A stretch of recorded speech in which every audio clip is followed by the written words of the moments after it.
Senator J.V. Ejercito will lead the chamber in prayer. Heavenly Father, we come before you with humble hearts, knowing that apart from you we can do nothing, but with you all things are possible.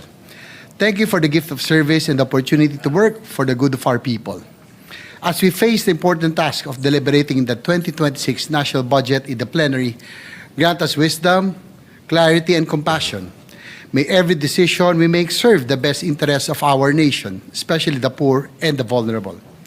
Lord, we lift up to you the communities devastated by Super Typhoon Uwan in Luzon and Typhoon Tino in Visayas. Comfort those who have lost loved ones, shelter the displaced, and strengthen the weary. Bless all those working tirelessly in rescue, relief, and recovery efforts. We also continue to remember those affected by the recent earthquakes in North Luzon, Cebu, and Davao.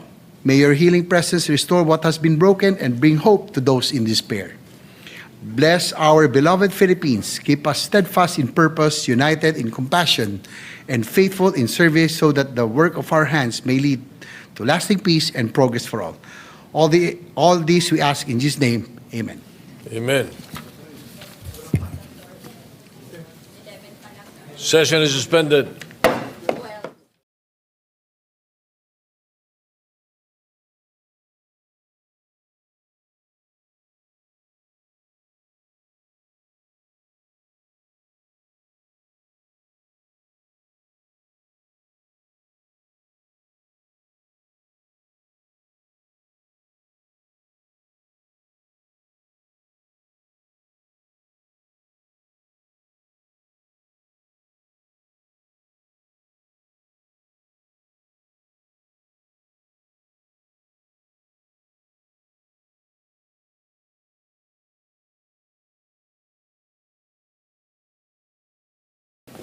Secretary, please call the roll.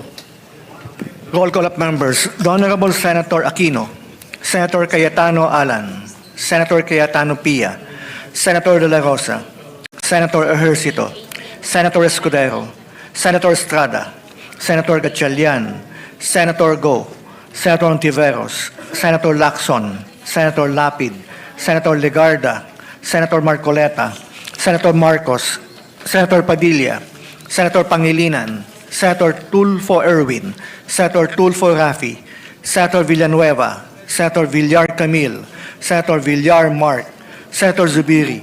The Senate President is present. With 20 senators present, the chair declares the presence of a quorum. Majority Leader. Mr. President, I move that we dispense with the reading of the Journal of the 27th session, October 1 and 10, 2025, and consider the same as approved. Any objection? Hearing none, the motion is approved. Mr. President, before we proceed with the other items of agenda, let us acknowledge guests of the Senate, guests of Senator Bam Aquino, Lucky Calotes, Rose Ann Padama, Lawrence Patrick Vergara, and guests of this representation, Councilor Nico Gonzalez and Barangay Captain Toto Gonzalez from Magalang, Pampanga, and Mayor Sonia Estrella of Baliwag, Bulacan and Company. We welcome to the Senate. Yes, we welcome the guests to the Senate. Thank you. Mr. President, I move that we proceed with the reference of business. Secretary, you proceed with reference of business. Messages to the President of the Philippines. Letters of His Excellency President Ferdinand R. Marcos Jr. dated 6 October 2025. Resubmitting for the Senate's consideration and concurrence the following agreements. A.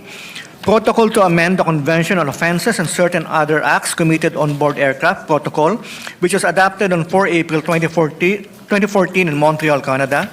B. United Nations Convention on International Liability for Damage Caused by Space Objects Liability Convention, which was signed on 22 August 1972. C. Treaty between the Government of the Republic of the Philippines and the Government of the United Kingdom of Great Britain and Northern Ireland on the transfer of sentenced persons, which was signed on 26 October 2023 in Manila, Philippines. D. Protocol to amend the Vienna Convention on Civil Liability for Nuclear Damage Protocol, which was signed on 10 March 1998 in Vienna, Austria. E. Joint Convention on the Safety of Spent Fuel Management and on the Safety of Radioactive Waste Management, which was signed on 10 March 1998 in Vienna, Austria. F. Convention on Supplementary Compensation for Nuclear Damage, which was signed on 10 March 1998 in Vienna, Austria. G. Convention on Nuclear Safety, which is signed on 14 October 1994. And H. Agreement between the Government of the Republic of the Philippines and the Government of the Kingdom of Cambodia for the elimination of double taxation with respect to taxes on income and the prevention of tax evasion and avoidance, signed on 11 February 2025 in Manila. Referred to the Committee on Foreign Relations. Letter of His Excellency President Ferdinand R. Marcos Jr. dated 25 September 2025, returning without signature the Consolidated Senate Bill number 1536, House Bill number 11421, an act strengthening the protection of the Las Piñas Parañaque Wetland Park, including the establishment of its buffer zone and appropriate funds therefore, pursuant to Section 27, Paragraph 1, Article 6 of the 1987 Constitution.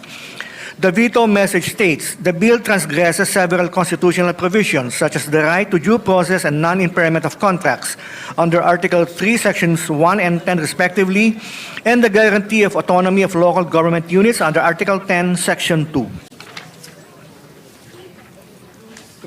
Referred to the Committee on Rules. Messages from the House of Representatives. Letter from the House informing the Senate that on 13 October 2025, it passed House number 4058, an act appropriating funds for the operation of the government of the Republic of the Philippines from January 1 to December 31, 2026, in which it requests the concurrence of the Senate. Referred to the Committee on Finance. Letter from the House informing the Senate that on 24 September 2025, it adopted House Concurrent Resolution number 6, concurrent resolution granting consent to Senate Majority Leader Juan Miguel Migues F. Zubiri to accept the Grand Cordon of the Order of the Rising Sun conferred upon him by the Government of Japan, in which it requests the concurrence of the Senate. To the Archives. Bills on first reading, Senate number 1434, an act strengthening the mechanism for land use development and infrastructure planning and budgeting for state universities and colleges, amending for the purpose RA 11396 as the SUC's Land Use Development and Infrastructure Plan, LUDIP Act, by Senator Escudero. To the Committees on Higher and Technical Vocational Education, Public Works, and Finance. Senate number 1435, an act strengthening local rabies control and prevention by mandating local governments to create local rabies prevention and control committees and to establish local veterinary offices, amending for the purpose RA 9482, otherwise known as the Anti-Rabies Act of 2007, Senator Escudero. To the Committees on Health and Local Government. 1436, an act establishing the comprehensive chemical engineering law and appropriating funds therefore, Senator Ontiveros. To the Committees on Civil Service and Finance. Senate number 1437, an act providing for comprehensive and responsive civil registration and vital statistics system, amending for the purpose RA 3753 of the Philippine Civil Registry Act of 1930 and providing funds therefore, Senator Ontiveros. To the Committees on Justice and Finance. Senate number 1438, an act mandating the use of drone monitoring for all government construction projects as a prerequisite for payment, Senator Villar M. To the Committees on Public Works, Science and Technology, and Finance. Senate number 1439, an act providing for protection of the remittances of overseas Filipino workers, Senator Tulfo R.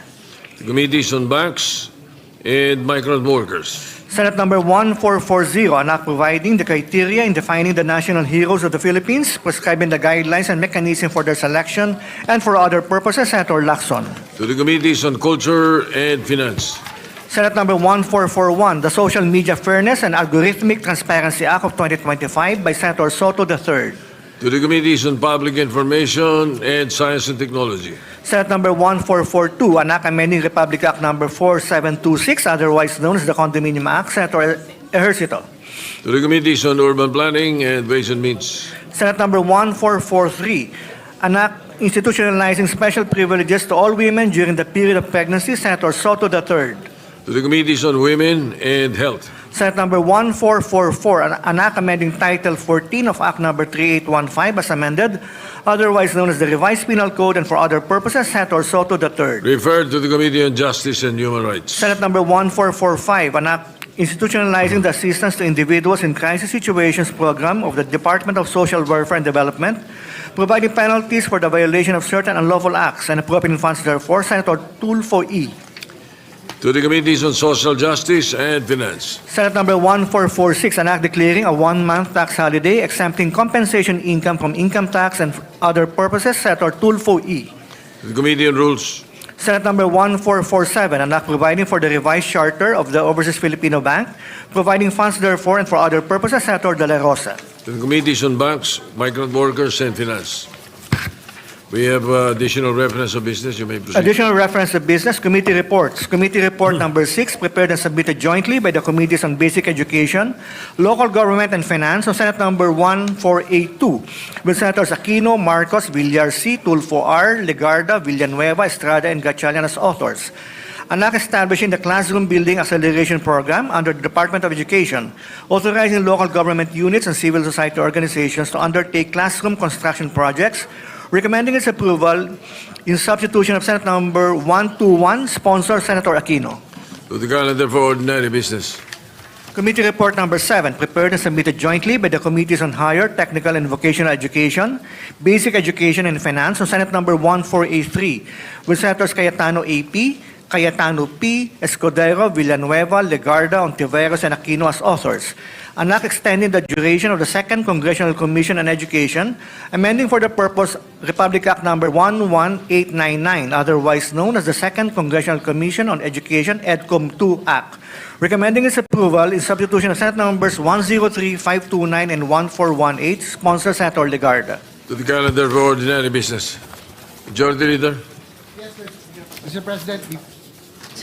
President, before we continue, let us acknowledge a guest of the Senate, His Excellency Mark Ines Brown, Ambassador of Australia to the Philippines. Welcome the ambassador to the Senate. Likewise, guest of Senator Bam Aquino, former Governor Arthur Yap, Jovi Guido, and Billy Joel. Likewise, welcome to the distinguished guests. Mr. President, pursuant to Rule 10, Section 13 of the Rules of the Senate, I move to elect Senator Panfilo Lacson as chairperson of the Committee on Accountability and Public Officers and Investigation. I'll move, Mr. President. Any objection? Chair hears none. Senator Lacson is hereby elected. Mr. President, I move that we transfer from the calendar for ordinary business the calendar for special orders committee report number 6 on Senate Bill number 1482. This is the bill on the Classroom Building Acceleration Program or CAP. So move, Mr. President. Any objection? Hearing none, the motion is approved. It's transferred. Mr. President, I move that we consider Senate Bill number 1482 under committee report number 6. Any objection? Hearing none. Motion is approved. Consideration of Senate Bill 1482 is now in order. The Secretary is directed to read the title, only the title, without prejudice to inserting into the records the whole text thereof. An act establishing the Classroom Building Acceleration Program, CAP, under the Department of Education, authorizing local government units and civil society organizations to undertake classroom construction projects. Majority Leader. To sponsor the measure, I move that we recognize Senator Bam Aquino, the chairperson of the Committee on Basic Education. So move, Mr. President. The Chairman of the Committee on Basic Education, Senator Bam Aquino, is recognized. You have the floor. Thank you, Mr. President. Mr. President, mga kababayan at kapwa ko Pilipino, magandang hapon po sa ating lahat. The Committee on Basic Education is pleased to present Senate Bill 1482 under Committee Report number 6, otherwise known as an act establishing the Classroom Building Acceleration Program or CAP under the Department of Education, authorizing local government units and civil society organizations to undertake classroom construction projects or the CAP Act. Una po sa lahat, nais po natin pasalamatan ang Philippine Institute of Certified Quantity Surveyors, ang Yellow Boat of Hope, Hope Foundation, Angat Buhay Foundation, si Architect Peach Buencamino at si Mr. Lucky Calotes or si King Lux para po sa pagdalaw ngayong araw at sa pagsuporta at pag-volunteer dito po sa pagbuo ng ating panukalang batas. Dear friends, our sponsorship of this bill comes at a time when our nation is in crisis.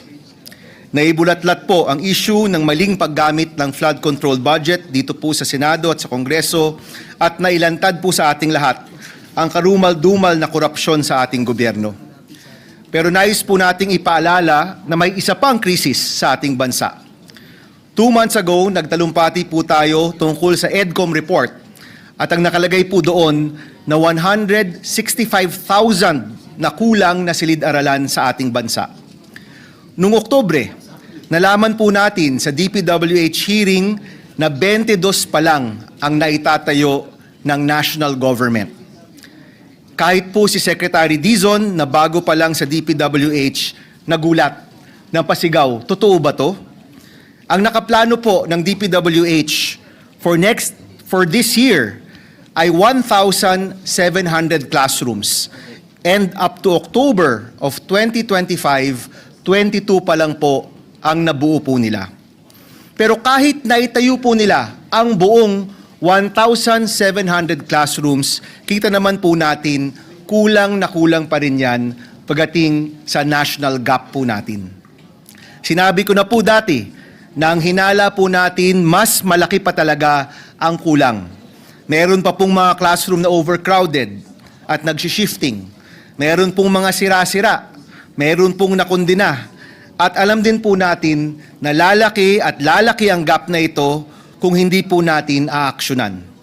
Sa current backlog na 165,000 classrooms, kasama po ang mga classroom na ikokondena at para sa mga bagong estudyante, lalaki at lolobo ang classroom gap natin mula 165,000 magiging 219,000 by 2028 kung hindi po tayo aaksyon. Noong Hulyo, nanawagan po tayo na magsama-sama tayo para tugunan ang krisis sa edukasyon at ilipat na ang pondo para sa flood control patungo po sa edukasyon. Ngayong Nobyembre, nananawagan po muli tayo. Ang kailangan po ng ating bansa at ng ating kabataan, edukasyon at hindi korupsyon. At alam po natin na hindi tayo nag-iisa sa panawagang ito. Marami po dito sumang-ayon, sumuporta, pati po si DepEd Secretary Sani Angara, pati rin po ang Pangulo sumang-ayon sa ating suhestyon na tanggalin ang responsibilidad sa pagtayo ng classroom mula sa DPWH at ibigay sa mga LGU at civic organizations na meron ng karanasan sa pagtayo ng classroom. Mula po noon, halos 800 mayor, 800 po na mayor at LGU official ang nagpahayag ng kanilang suporta para po sa pagpasa ng CAP Act. At naniniwala po tayo na kapag sabay-sabay ang paggawa ng classroom, may tsansa tayong masolusyonan ang napakalaking problemang hinaharap ng ating mga kabataan. Para buuin po ang CAP Act, nagtrabaho po tayo kasama ang iba't ibang grupo para masigurado ang tamang plano, tamang presyo at tamang disenyo ng mga classroom. Sa ating hearing, technical working group session at konsultasyon sa mga NGO, engineer, architect, quantity surveyor at iba pa, naramdaman ko po ang gigil ng taong bayan na mabigyan ng solusyon ang krisis na ito. Sa ating panukalang batas, sinisigurado po natin na sa halip na substandard, overpriced at kulang ang mga silid-aralan, ang pagpapatayo po ng classroom ay dapat, unang-una, nasa tamang presyo at pangalawa, nasa tamang panahon. Una po, tamang presyo. Isa po sa ating pangunahing tanong nung inihain po natin ang batas na ito, kung bakit magkaiba ang presyo ng DPWH doon po sa presyo ng mga LGU at mga NGO. Sa presyo po ng DPWH, mula 2.5 million to 4 million pesos ang bawat classroom. Pagdating sa LGU at NGO, di hamak mas mababa po ang presyo nila. Ang solusyon po sa CAP Act, price ceiling, base po sa disenyo na pinaghirapan ng iba't ibang eksperto sa pribadong sektor. Pasok sa minimum standards ng DepEd pero nasa presyong 1.8 million per classroom po lamang. Average po yan. This is roughly, on average, around 55% less than the original government cost of DPWH. Yung bagong disenyo, standard and specification ng classroom ay may regular review kasama ang mga eksperto mula sa pribadong sektor para maiwasan ang overpricing ng classroom. At naglagay rin po tayo ng probisyon na required isa publiko ng DepEd ang mga dokumento ukol po sa pagtayo ng classroom sa ilalim ng ating batas para mabantayan ng taong bayan ang ilalaan na pera para po sa pagtayo ng silid-aralan. Pangalawa po, second salient feature, sa tamang panahon para sa agarang pagsara ng classroom gap. Tamang presyo, tamang panahon. Binuo po natin ang batas na ito para sa decentralization ng pagtatayo ng classroom. Ibig sabihin po, sa ating panukalang batas, may pagkakataon na magtayo ng classroom ang mga LGU at CSO at hindi na po kailangang hintayin ang DPWH. Bukod po dito, binibigyang prioridad ang pagpapatayo ng classroom sa mga lugar na handa na magpatayo. Ibig sabihin po, mapapabilis ang pagtayo ng classroom dahil sabay-sabay po tayong nagtatrabaho. Uulitin ko po, 165,000 ang classroom gap po natin. At lalawak ang gap po na ito dahil po sa condemned classrooms, population growth, at sa failure to build on time and on target. Dagdag pa po dito ang mga classroom na nasira dahil po sa bagyo at apektado ng mga lindol. Lulobo po ito to more than 200,000 in 3 years kung hindi po tayo gagalaw. Kung nais po nating maisara ang classroom gap by 2031, in 6 years, pakiwari ko po, kailangan po natin magbuo ng 39,000 classrooms kada taon. Take note po, ang target po for 2025, 1,700 classrooms po lamang. Kung ganyan lang po ang target natin, tila imposible po masara ang classroom gap. Pero kung nais po natin itong maisara, in 6 years, kailangan po natin magbuo ng 39,000 classrooms per year for 6 years. Ang presyo po nito, roughly, nasa 90 billion pesos kada taon. Or to close our classroom gap, kailangan po natin ng 540 billion sa loob ng 6 na taon. Nakakalula po ang presyong ito. Napakalaki po ng pondo. Pero alalahanin po natin, yung original na pondo ng flood control para po sa 2026 budget ay 252 billion. Parang kalahati na po ng presyong kailangan natin para sa classroom gap. Siguro po, kung kaya nating originally mag-budget ng ganong kalaki for flood control, kaya naman po natin mag-budget ng tamang presyo para po sa classrooms ng ating kabataan. Sabi nga po, kung gusto, may paraan, kung ayaw, maraming dahilan. Yan po yung challenge na hinaharap po natin. Hindi lang po yung pagpasa ng bill na ito, kung hindi tamang pagpondo ng classrooms. At natutuwa po ako na sa technical working group, mukhang sumasang-ayon naman po ang chairman of finance natin dito po sa pagtaas ng ating pondo para sa classrooms. Huwag na po tayong magpaligoy-ligoy sa pagtugon ng pangangailangan ng mga estudyanteng Pilipino. Kaya po ngayon po napapasok tayo sa 2026 budget deliberation, inaasahan po natin at inaasahan din po ng kabataang Pilipino na mapopondohan natin ng tama ang classroom sa ating bansa. Sigurado po tayo na pag lahat ng pangangailangan sa edukasyon ay nabudgetan po natin ng maayos, may pera pa po para sa mga iba pang serbisyong pampubliko. Sa laki po ng perang nawala, ganun rin po kalaki ang utang ng gobyerno sa kabataan at sa taong bayan. Sa halip na nakawin ang kinabukasan ng ating kabataan, kailangan natin magsama-sama para mamuhunan sa kanilang kinabukasan. Mr. President, mga kasama, when we first talked about the education crisis 2 months ago, sinuportahan niyo po ako dito po sa ating laban para sa dekalidad na edukasyon para sa kabataang Pilipino. Sa harap ng lahat ng pangyayari sa ating bansa, sa mga investigasyon at sa mga panawagan para sa pananagutan, naniniwala po tayo na meron pa ring espasyo para magsama-sama po tayo. At yun na po siguro ang espasyo para sa edukasyon ng kabataang Pilipino. With the passage of this bill, Mr. President, mapapabilis ang pagtayo ng classroom para sa estudyanteng Pilipino.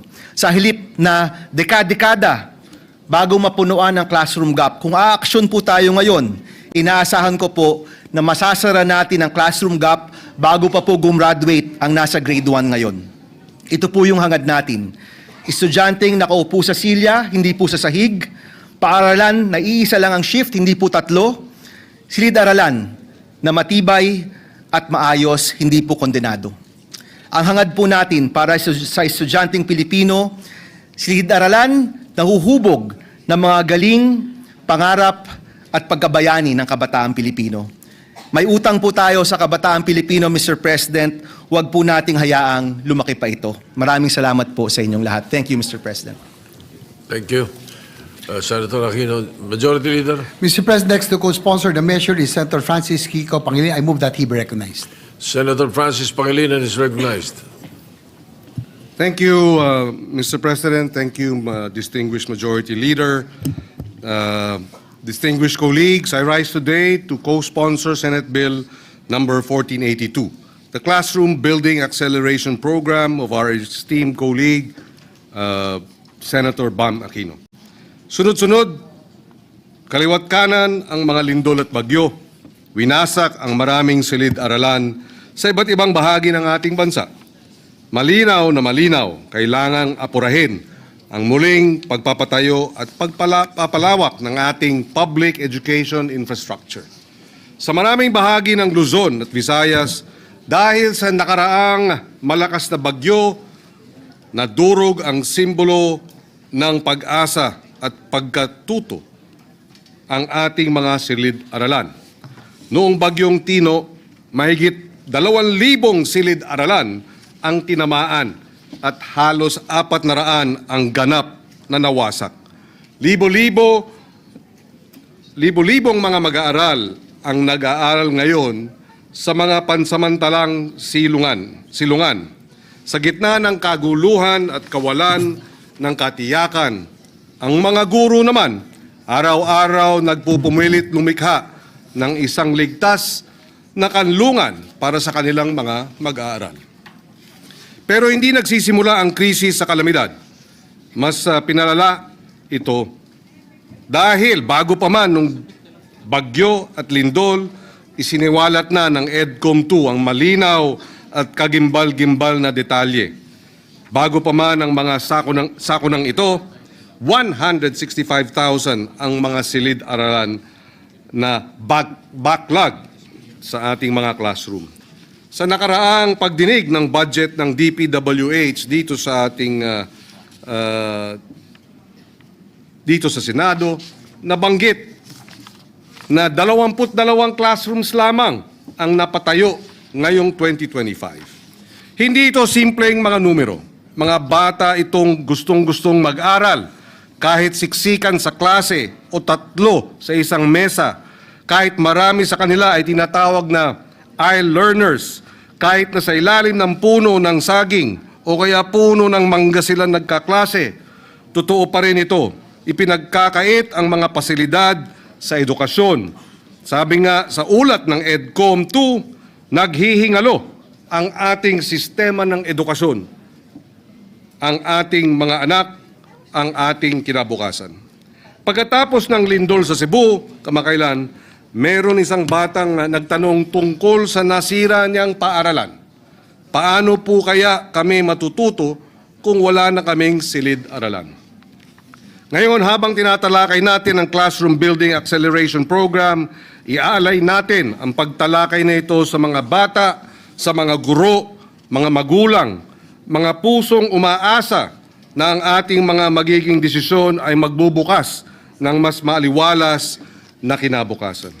Ang panukalang batas na ito ang magbibigay ng kapangyarihan hindi lamang sa mga ahensya ng pambansang pamahalaan, kundi pati sa pribadong sektor, pati sa mga local government units at civil society organizations upang mapabilis ang pagtatayo ng silid-aralan sa buong bansa. Saklaw ng programa ang malinaw at tiyak na pananagutan sa pagpapatupad habang tinitiyak ang pagsunod sa mga bagong pamantayan sa mga lugar ng disaster prone. Disenyo ito para upang maging mabilis, mahusay at matapat ang pagpapatayo ng mga silid-aralan. Walang labis, walang kulang, at higit sa lahat, walang kickback. Noong pagdinig ng panukalang batas na ito, nabanggit ng ating mga resource persons mula sa DepEd na mayroong panahon na dahil sa PPP, ang involvement ng open, transparent public bidding ng pribadong sektor, hindi DPWH. Noong mga panahon na yon, may matching ang DepEd at ang LGU para magkaroon ng school building program nung nagsanib puwersa ang PPP at ang matching ng national government at local governments, at one point, we were constructing 600 school buildings a week. Nagawa na noon, kayang gawin ulit ngayon, at ito ang layunin ng Senate Bill 1482. Ito ang pangako natin. Walang bata ang dapat mawalan ng kinabukasan dahil lang sa nililipad o gumuguhong bubong. Walang guro ang dapat magturo sa ilalim ng pansamantalang tolda pagkatapos ng bagyo. Pinapantay natin ang isang institusyong pangmatagalan, isang programang karapat-dapat sa mga pag-asa na ipinagkatiwala sa atin at tumutugon sa mga natuklasan ng EDCOM 2 at sa realidad ng ating bansang climate vulnerable.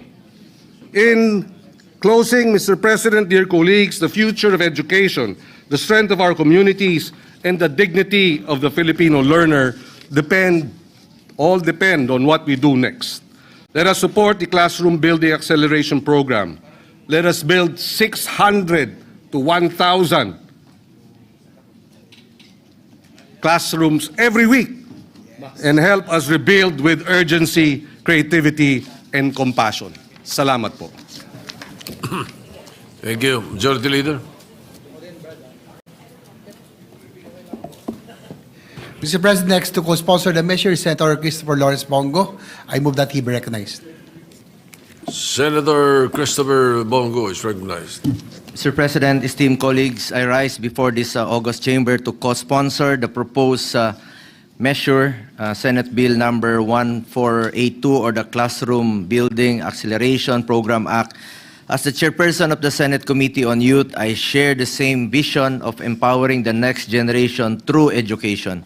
That is why I have pushed for measures that uplift the welfare of students, educators, and their families. Ang kabataan po ang pag-asa ng ating bayan at bukod sa kanilang kalusugan, edukasyon ang dapat na maging prioridad. Hindi po lingid sa kaalaman ng marami na ang kakulangan sa silid-aralan ng isa sa pinakamalaking problema na kinakaharap ng sektor ng edukasyon.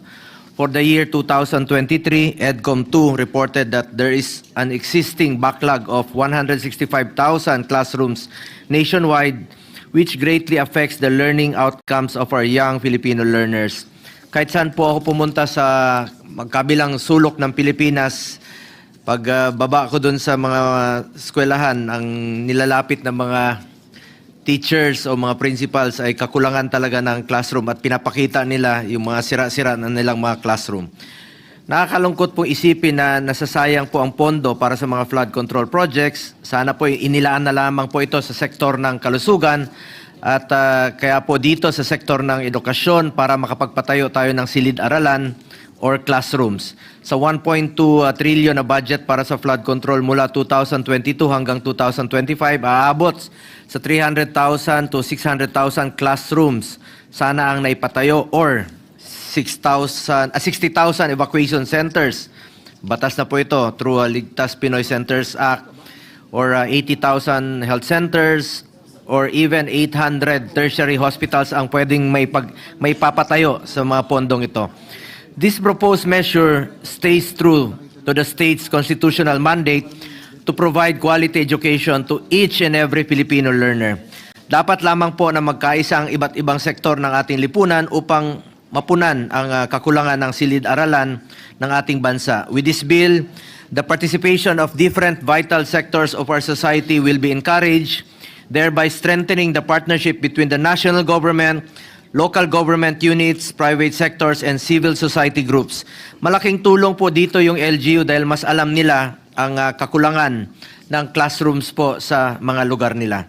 Mr. President, I manifest my full support for the passage of this significant measure, and I also respectfully submit to this chamber my interest in being made of one of the co-authors of this important piece of legislation. Maraming salamat po, Mr. President.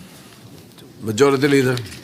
Yes, Mr. President, next to co-sponsor the measure is Senator Lauren Legarda. I move that she be recognized. Senator Lauren Legarda is recognized. With the permission of the sponsor, may I co-sponsor the said measure? Mr. President, distinguished colleagues, in the past days, communities across several regions braced for the impact of Typhoons Tino and Uwan.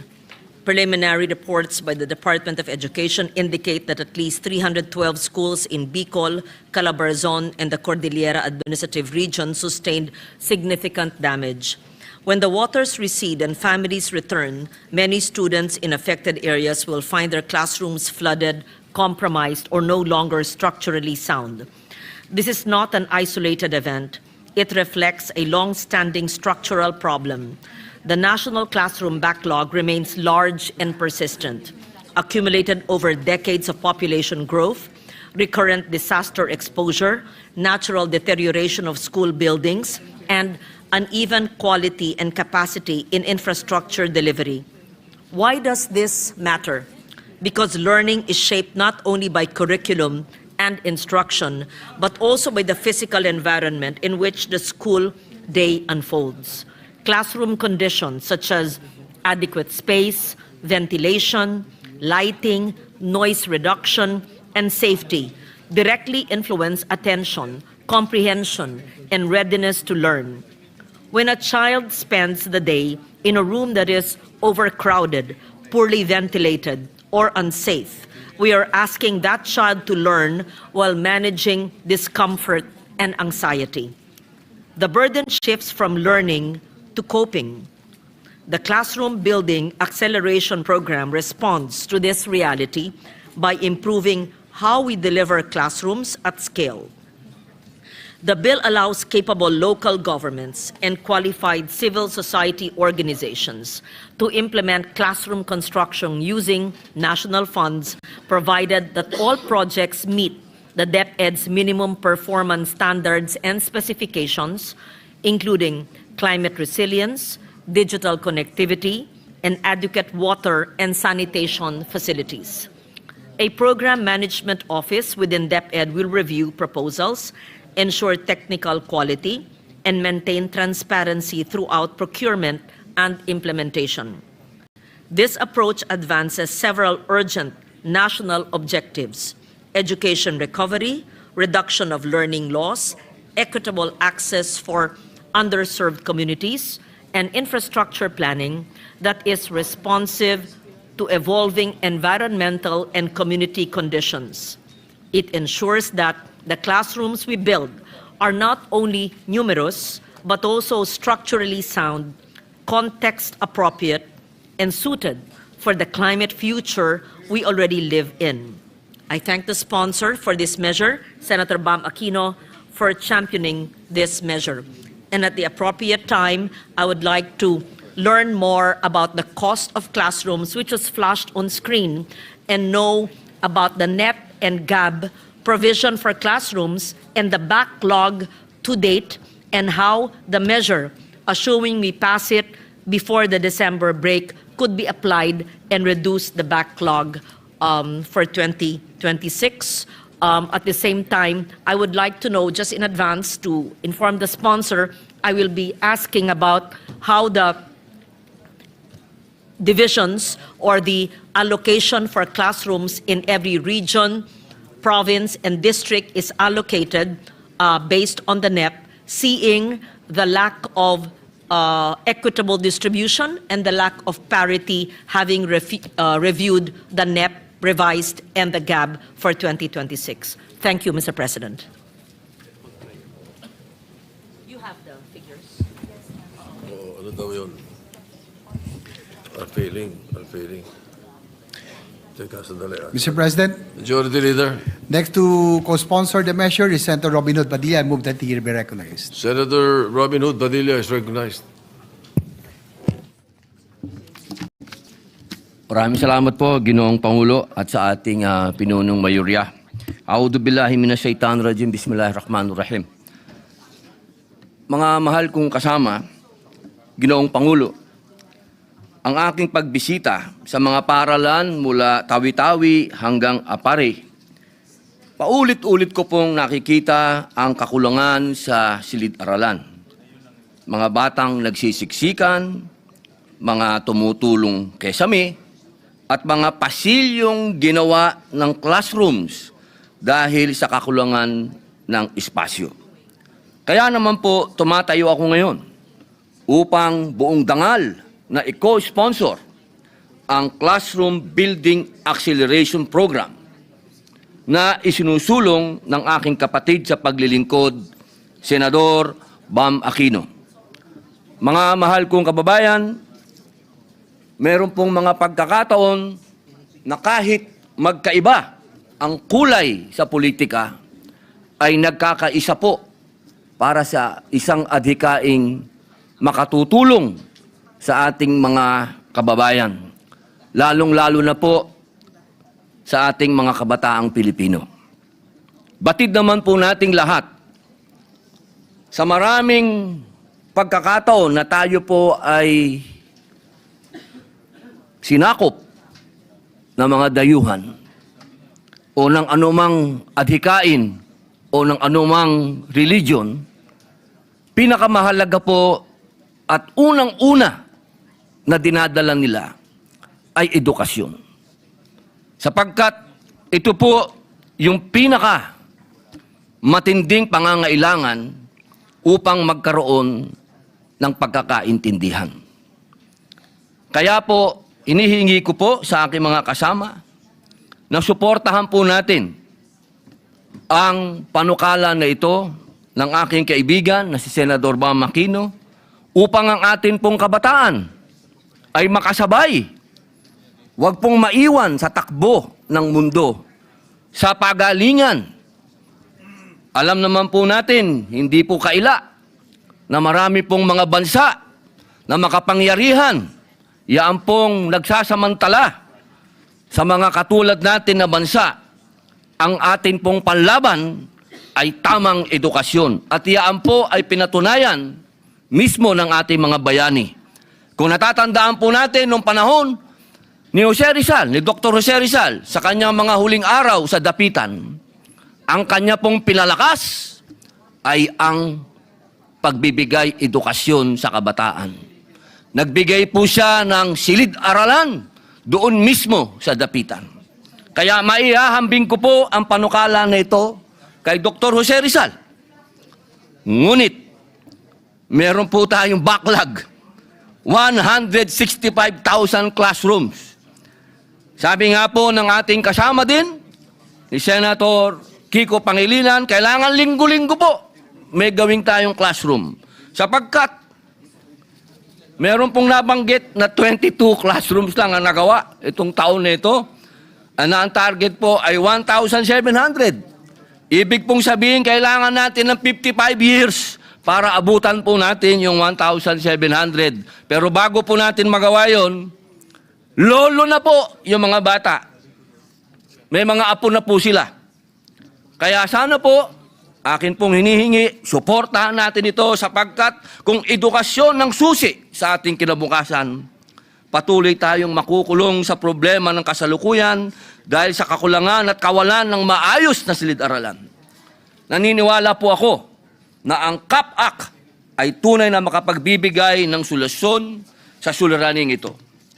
Ang bawat silid-aralan na may tatayo sa pamamagitan ng batas na ito ay isang pamumuhunan sa pangarap ng bawat batang Pilipino. Sa pagsuporta sa panukalang ito, sinisiguro natin ang kanilang karapatan sa dekalidad na edukasyon at mas magandang kinabukasan, hindi lamang po sa bayang ito, kundi sa paligsahan sa buong mundo. Maraming salamat po.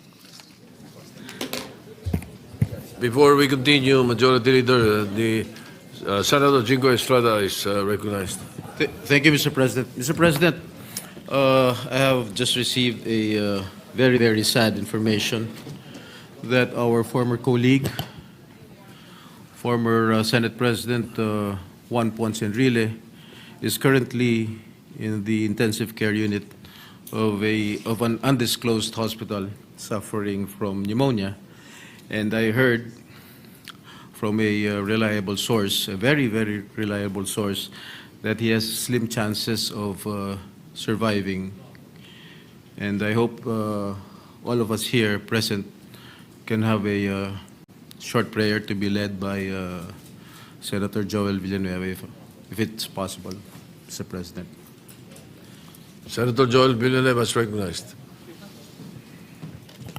May we ask everyone to rise and give a moment of silence. Dakilang Diyos, Ama naming sumasalangit, kami pong lahat ay lumalapit, naninikluhod sa iyo, humihingi ng tawad sa anumang kasalanan na aming nagawa sa isip, sa salita o sa gawa. Sa mga oras po na ito, amin pong idinadalangin at idinudulog sa iyo ang buhay ng isang aming colleague, mentor, Senate President, kamanggagawa, tagapaglingkod, naninilbihan para sa aming mga kababayan, Senator Juan Ponce Enrile. Ikaw, O Diyos, ang may hawak ng kanyang buhay. Ikaw ang nagbigay ng kanyang buhay. Ikaw ang nag-inspire at humawak ng kanyang buhay para marating niya kung anuman ang kanyang narating sa mga oras na ito. Hinihiling po namin ang iyong paggabay, ang iyong direksyon, ang iyong paghipo at pagbibigay ng kagalingan sa bawat kalamnan, sa bawat suluk-sulukan ng kanyang buong katawan. Hawakan mo po ito at hinihiling namin ang iyong intervention sa kanyang buhay. Tulungan mo rin po ang kanyang mga pamilya at mahal sa buhay at tunay, O Diyos, na ang tanging dakilang plano at ang iyong ninanais sa kanyang buhay ay mangyari. Kami pong lahat ay nagkakaisa at patuloy na inilalapit sa iyo ang buhay ng aming minamahal na Manong Johnny Ponce Enrile. Sa iyo pong lahat ng papuri at pasasalamat at kiniklaim namin, O Diyos, na ikaw ay patuloy na maluluwalhati at mapaparangalan sa buhay ng aming minamahal na Juan Ponce Enrile. Maraming salamat po. In Jesus' name we pray. Amen and amen. Thank you.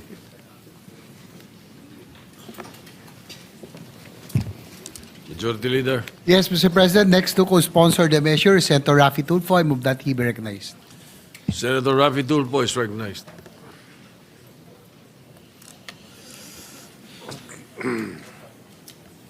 Mr. President, good sponsor, dear colleagues, as one of the co-authors of this measure, I rise today to co-sponsor the committee report on the act establishing the Classroom Building Acceleration Program or CAP. Isang panukalang batas na tutugon sa matagal na nating problema sa kakulangan ng classrooms sa bansa upang mabigyan lahat ng bata, lalo na mga mag-aaral na galing sa mahihirap na pamilya, ang pagkakataong magkaroon ng edukasyon at maging matagumpay sa buhay. This proposed measure is not only timely, but it will also save the government millions of funds for classroom building na dati-rati nabubuhos lang sa DPWH, isang ahensyang tad-tad ng anomalya ngayon.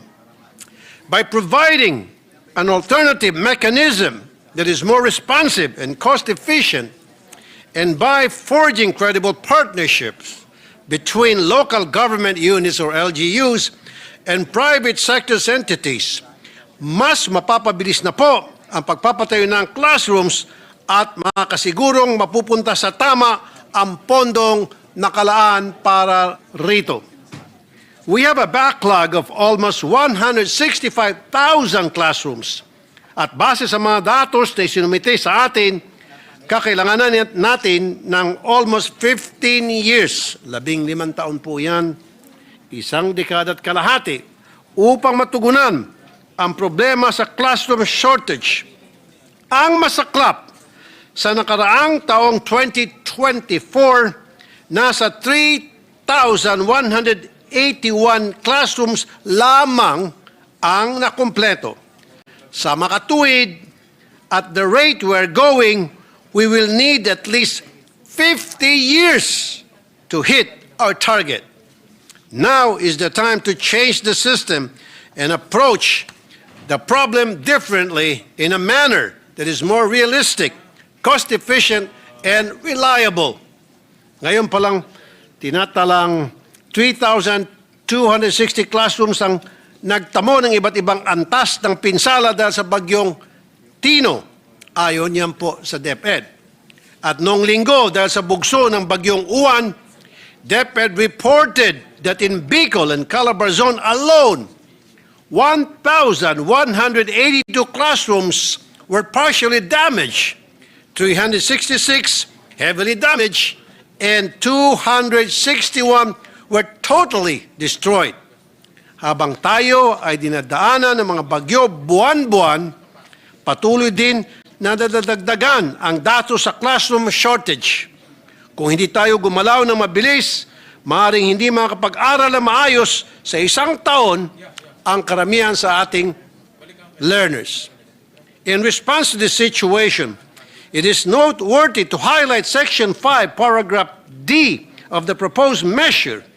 Schools located in high-risk or disaster-prone areas, such as those vulnerable to flooding, earthquake, or other similar calamities, and those reliant on temporary learning spaces, shall be prioritized under this program.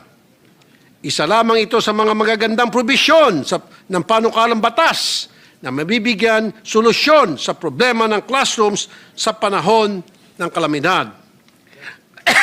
Excuse me. I welcome the proposed partnerships between LGUs and NGOs upang agad matugunan ang problema ng classroom shortage under the able guidance and authority of the DepEd, na siya naman talagang nakakaalam kung ano talaga ang kailangan at naangkop sa mga mag-aaral ng iba't ibang lugar sa Pilipinas. Under this bill, DepEd minimum performance standards and specification will ensure that classrooms shall be built taking into serious consideration all relevant factors like topography, climate conditions of a given area, digital connectivity, and access to transportation, such that these projects are structurally sound, and given that schools are also being used as evacuation centers during calamities. At huli sa lahat, napapanahon na magkaroon ng funding ang cost ceilings sa mga gastusin sa construction ng classroom. Under this bill, funds for projects under this measure shall not be bloated and wasted. Tama na yung mga kumikita sa mga construction projects. Mr. President, education is the cornerstone of national development, social stability, and economic progress. Hence, it is imperative to strengthen our educational system by building these much-needed classrooms at the soonest possible time. Kaya, nagpapasalamat po ako kay Senator Bam Aquino, the chairperson of the Committee on Basic Education, for prioritizing this concern. With the passage of this bill, nakaasa tayo na mas marami ng batang Pilipino ang makapasok at makapag-aral sa mga susunod na taon. Again, maraming salamat kay Senator Bam Aquino sa pag-sponsor ng napakagandang bill na ito. Thank you, Mr. President. Majority Leader. Mr. President, to co-sponsor the measure is Senator Joel Villanueva. I move that he be recognized. Senator Joel Villanueva is recognized. Thank you, Mr. President. Thank you, Majority Leader. This will be short. I'd like to just put into the records, Mr. President, that we would like to commend and congratulate our chairperson, Senator Bam Aquino, to having sponsored this Classroom Building Acceleration Program Act. Through the years, Mr. President, Senator Bam has remained steadfast in his cause and consistent in his advocacy for quality education. We have shared so many landmark legislations such as Universal Access to Quality Tertiary Education, Philippine Qualifications Act, a Framework Act, and others. And thus, as a fellow champion for quality education, as one of the co-authors of this measure, we fully support the passage of the CAP Act. Let me just point out, Mr. President, that indeed our learners are in dire need of stronger support and immediate assistance from the government, particularly in addressing the persistent shortage of classrooms in our public schools.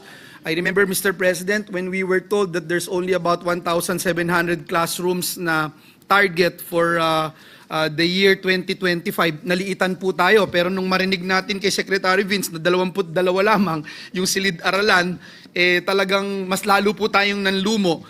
Kaya po, Mr. President, napakahalaga ng panukalang batas na ito at umabot na rin po sa 148,000 ang backlog sa classroom construction sa buong bansa.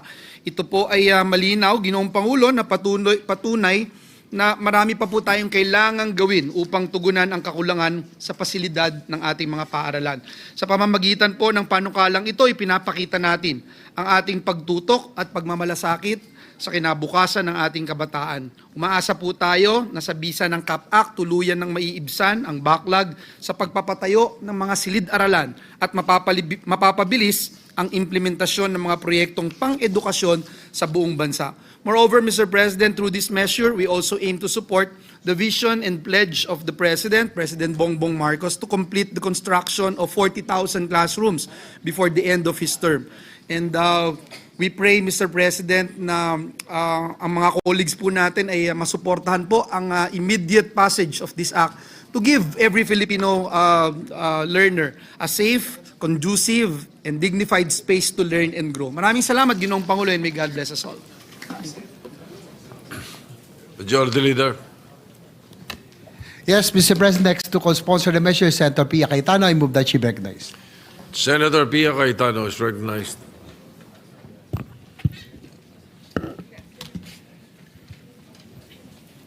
Thank you, Mr. President. Today I rise to co-sponsor Senate Bill number 1482 under Committee Report number 6. This bill seeks to address the country's classroom shortage by authorizing eligible LGUs and the civil society organizations to implement classroom construction projects using government funds complementing existing DepEd infrastructure programs. The shortage of classrooms have been a perennial problem in our education system, and I have long advocated for the acceleration of classroom constructions. In 2022, as the Senior Vice Chair of the Committee on Finance, handling the budget of education, I presented data during our DBCC briefing on classroom shortage. The classroom shortage was then 127, can I wait for the slide to be shown? The classroom shortage was then 127,039. The budget needed to build these classrooms was 317 billion. The budget allotted in the NEP was only 5.92 billion. So from 317 needed, 5.92 billion. And with this budget, it would take us 60 years to fill the gap. My bold proposal then at the start of this administration was to consider closing the classroom gap by budgeting 52 billion per year. Sounds like a lot, right? But nowadays, we know that 52 billion can be produced pag kailangan pala. At mukhang mas madali kung may mali siya. Sorry, I had to say that as part of this speech because that's how people understand these numbers these days. So here we are, 3 years later. Just a few weeks ago, I also presented in the DBCC briefing hearing. According to the DepEd, the classroom shortage is now 165,000. So from 3 years ago na 127,000, ngayon 165,000 na. Kasi marami pa rin tayong mga anak, mga kababayan. Budget needed to fill the shortage is 412.50 billion. So nadagdagan na ng around 100 billion. And the budget in the NEP for 2026 is 13.25 billion. So with this year's budget and with a cost of 2.5 million per classroom, only 5,300 classrooms will be built. I will repeat. What is needed is 165,000, and what will be built based on this year's budget is 5,300 classrooms. With a similar budget, it will take more than 31 years to fill the gap.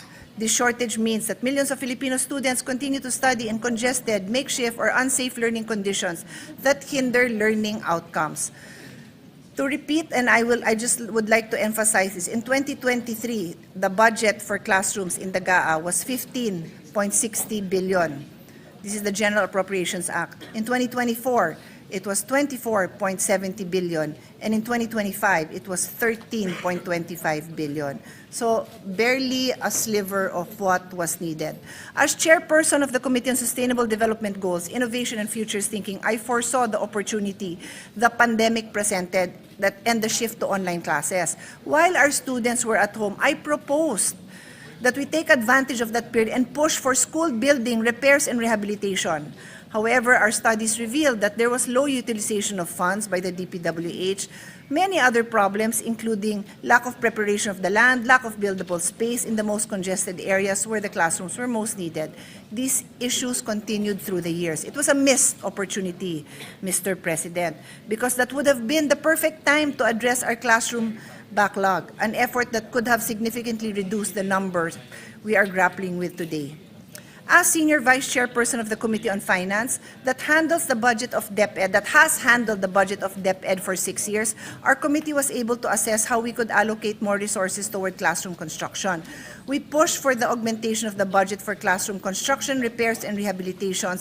In the NEP, we had allocations for budget repairs that were not fully funded, and we felt that these were very low-hanging fruits because it would take less to repair these classrooms.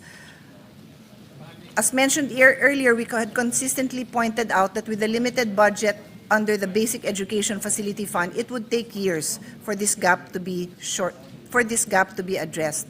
Recognizing that many existing school buildings are already in disrepair, we also advocated for more rehabilitation and retrofitting.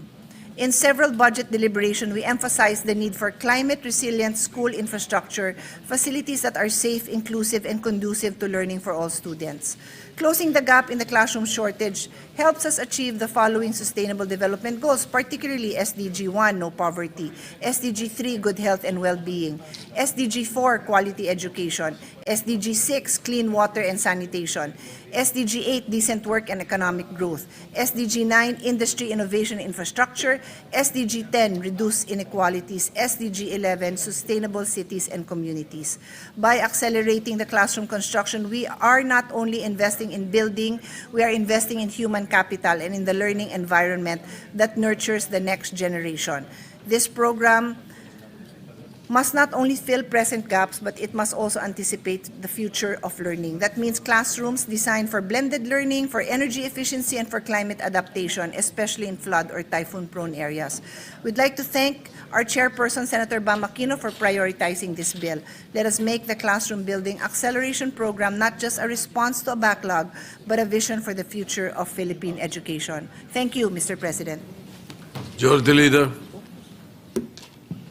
Yes, Mr. President. Next to co-sponsor is Senator Win Gatchalian. Move that he be recognized. Senator Sherwin Gatchalian is recognized. Thank you, Mr. President. First and foremost, let me congratulate and commend Senator Bam Aquino for coming up with this very novel but very timely concept.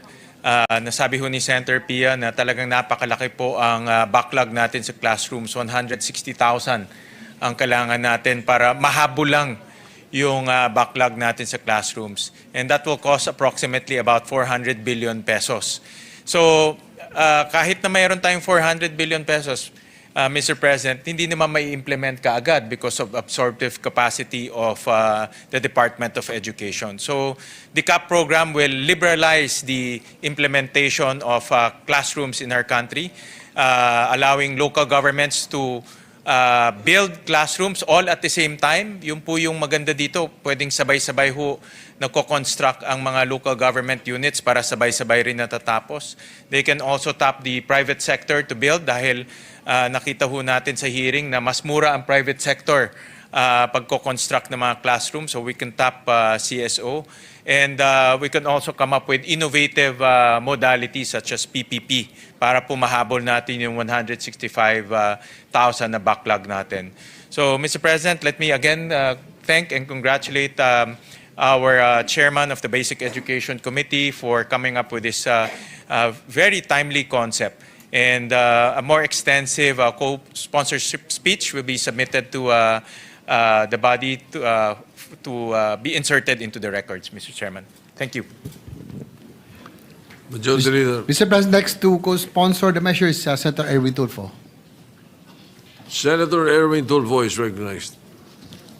Mr. President, distinguished colleagues, I rise today to express my full support as co-sponsor of Senate Bill number 1482 under Committee Report number 6, which seeks to establish the Classroom Building Acceleration Program or CAP under the Department of Education. Nung ako po ay bumoto noong nakarang eleksyon, isa sa mga hindi ko po kakalimutan ay ang kalunos-lunos na kalagayan po ng ating mga silid-aralan. Mainit, siksikan, at minsan pa ay kulang sa upuan. Sa ganitong kalagayan, mahirap asahan na matuto ng maayos ang ating mga kabataan, Mr. President. Sa panukalang ito, binibigyan kapangyarihan ng mga lokal na pamahalaan at mga civil society organizations na makibahagi sa pagpapatayo ng mga silid-aralan. Isang konkretong hakbang upang mapabilis ang pagpapatayo ng mga ligtas, maayos at komportableng lugar para sa ating mga mag-aaral. Naniniwala po ako, Mr. President, na sa tulong ng programang ito, mas mabilis na maihatid ang dekalidad ng edukasyon, hindi lamang po sa salita, kundi sa mismong pisikal na espasyo kung saan nagsisimula ang kanilang mga pangarap. I would also like to thank Senator Bam for championing this classroom building acceleration program. Thank you, Senator Bam. Thank you, Mr. President. Maraming salamat po at magandang hapon sa lahat. Thank you. Majority Leader. Yes, Mr. President, as to co-sponsor the measure is this presentation. May I be recognized, Mr. President? Yes, the acting Majority Leader is recognized. Senator J.B. Ersto. Mr. President, my dear colleagues, good afternoon. It is an honor to rise today to co-sponsor Senate Bill number 1482 under Committee Report number 6 or the Classroom Building Acceleration Program authored by the gentleman from Tarlac, Senator Bam Aquino. Batid po natin na sa kasalukuyan, isa sa pinamabigat na suliranin kinakaharap ng ating bansa sa sektor ng edukasyon ay ang malaking kakulangan sa silid-aralan ng ating mga pampublikong paaralan. This shortage directly affects the quality of learning and the dignity of our students and teachers alike. At napapanahon na po ang isang whole-of-nation approach upang tugunan at bigyan ng solusyon ang krisis na ito. Recognizing the magnitude of a classroom backlog, we acknowledge the necessity of forging stronger partnerships with the local government units and the private sector to expedite classroom construction nationwide. Through the implementation of the Classroom Building Acceleration Program, we aim to intensify, coordinate the efforts, and mobilize additional resources to ensure the timely delivery of adequate and quality learning spaces for all students.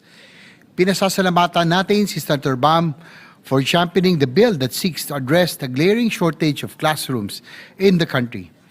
You have our full and unwavering support ensuring that this vital legislative measure is passed into law as soon as possible. Kaugnay nito, patuloy din po natin isinusulong ngayong 20th Congress ang Senate Bill number 2 o tinatawag na Master Plan for Infrastructure and National Development Act. Layunin ng panukalang ito na magtakda ng isang pangmatagalang bisyon at strategiya para sa infrastruktura upang masiguro na mga pangunahing social structures kagaya ng mga silid-aralan at iba pang pasilidad pang-edukasyon ay bahagi ng isang maayos na master plan na itataguyod ng tuloy-tuloy tungo sa pag-unlad sa mga susunod na henerasyon. Mr. President, for every classroom that we build, we also build opportunities. We open doors for learning, growth, and hope. Providing access to education is one of the greatest equalizers of society. At kapag may maayos na mga silid-aralan, may pantay na pagkakataon ng bawat Pilipino na abutin ang kanilang pangarap at makapag-ambag sa pag-unlad ng ating bansa. Mr. President, sa pagpasa natin ng panukalang ito, sabay-sabay tayong nagtatanim ng pag-asa at isang mas maginhawang bukas para sa minamahal na Pilipinas. With the permission of the sponsor, this representation would like also to be co-author of the bill. Thank you, Mr. President. Thank you. Majority Leader. Mr. President, Senators Mark Villar and Jigo Estrada would like to insert to the records their co-sponsorship speech for Senate Bill number 1482. So inserted into the records. Mr. President, I move that we suspend consideration of Senate Bill number 1482. You know, with the number of sponsors and co-authors of this measure, it might as well pass it today. But nevertheless, because we have to follow the rules, we will have to suspend consideration and approve it afterwards. Yes, Senator Bamakino is recognized. Before I act on the motion. Yes, Mr. President, I'd just like to thank our colleagues sa napakarami pong sumusuporta. Maraming salamat po. Alam ko pong maraming sumusuporta, hindi ko po ina-expect na marami po mag-co-sponsor at co-author. Thank you so much to our dear colleagues, and I hope this can be one of the measures where we can work together for the Filipino youth and the Filipino people. Salamat po. Well, I have good news for you. Senate Bill 1482, establishing the Classroom Building Acceleration Program, of which you are the principal author of and sponsor, is included in the LEDAC. So even the palace is backing up your bill. So the LEDAC priority list, it's included there. So congratulations. Anyway, any motion, any objection to the motion to suspend consideration? Hearing none, the consideration of the motion of the bill is suspended at this point. Yes, Mr. President, our Senate President pro tempore would like to make a manifestation, or he would like to interpret in the next once we resume yes. consideration All on right. this measure. We will place that on record as soon as you schedule it. As soon as you schedule it for interpellation. Mr. President, Senator Raffy Tulfo is seeking the floor for a manifestation. He will be making a report on his IPU mission, Mr. President. Senator Raffy Tulfo is recognized. Thank you, Mr. President. I'm glad to report back to the plenary my accomplishments in the recently concluded 151st IPU Assembly, which took place in Geneva, Switzerland on October 19 to 23. In attendance at the Assembly with me were Senator Erwin Tulfo as the head of the delegation and Senator Aimee Marcos, with the team upholding humanitarian norms and supporting humanitarian action in times of crises. I met with my counterpart delegates from Japan, Cambodia, and Myanmar and exchanged views on how we can further strengthen our government's friendship and cooperation. I also took this trip as an opportunity to meet and greet our kababayans working and living in Switzerland and France. Bilateral meetings in Japan. On the sidelines of the IPU Assembly, Senator Erwin and I met with Honorable Fuji Kazuhiro, who is a member of the House of Councilors of Japan. Bilang Chairman ng Senate Committee on Migrant Workers, pinasalamatan po natin si Honorable Kazuhiro dahil sa magandang pagtrato ng Japanese employers sa 50,706 OFWs na nasa Japan, na malaki ang naitutulong sa ekonomiya ng Pilipinas sa pamagitan ng kanilang remittances. Isa sa mga napag-usapan po namin ang aging population ng Japan at aking pong inirekomenda kay Honorable Kazuhiro ang posibilidad na magbukas na mas marami pang employment opportunities para sa Pilipino nurses and caregivers. Lalo na ang Pilipinas ay kilala bilang isang bansa na mapagkalinga at marunong malasakit sa mga nakakatanda. We also discussed Japan's public mass transit system, and Honorable Kazuhiro mentioned that Japan has manpower shortage in the transport sector. Iminungkahi ko na maaari silang kumuha ng Filipino transport workers upang makapagtrabaho sa Japan. We will recommend for DFA and DMW to conduct bilateral talks to their counterparts to address specific issues about these. At akin po itong tututukan, Mr. President. Bakit walang mga videos? Nasaan? Kanina pa wala. Cambodia. Nakipagpulong din po ako kina First Vice President Och Burit at T. Sokun ng National Assembly of Cambodia upang talakayin ang problema sa human trafficking ng mga Pilipino sa Cambodia. Mr. President, I encourage the government's cooperation to put an end to the prevalent Cambodia-based scam hubs which abuse Filipino workers. Ang mga Pilipinong biktima ay naakit sa mapanlinlang na social media post na nag-o-offer ng malaking sahod Pero pagdating sa Cambodia ay hindi naman sila nababayaran ng tama at ang iba sa kanila ay nato-torture. I'm glad to report, Mr. President, that President Boric gave his commitment in solving this international issue. Myanmar. I also met with the delegation of Myanmar to raise concern over the recent raid on a major online scam hub in Myanmar, where around 222 Filipinos are currently seeking rescue and repatriation. We talk about how Philippines stepped up to host ASEAN earlier than planned. After Myanmar, the original host was unable to do so due to its ongoing civil war. Dahil sa patuloy na conflict at lumalalang humanitarian crisis, ipinahayag ko na ang kaligtasan at kapakanan ng mga OFWs sa Myanmar. Ang isa sa aking mga prioridad at sana sa tulong ng kooperasyon ng mga bansa sa ASEAN ay tuluyang mabawasan at mapigilan ang mga operasyon ng mga online scam hubs.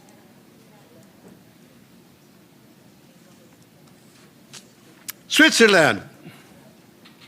Habang ako po'y nasa Geneva, nagipagkumustahan po ako sa ating mga kababayan na nagtrabaho at naninirahan doon.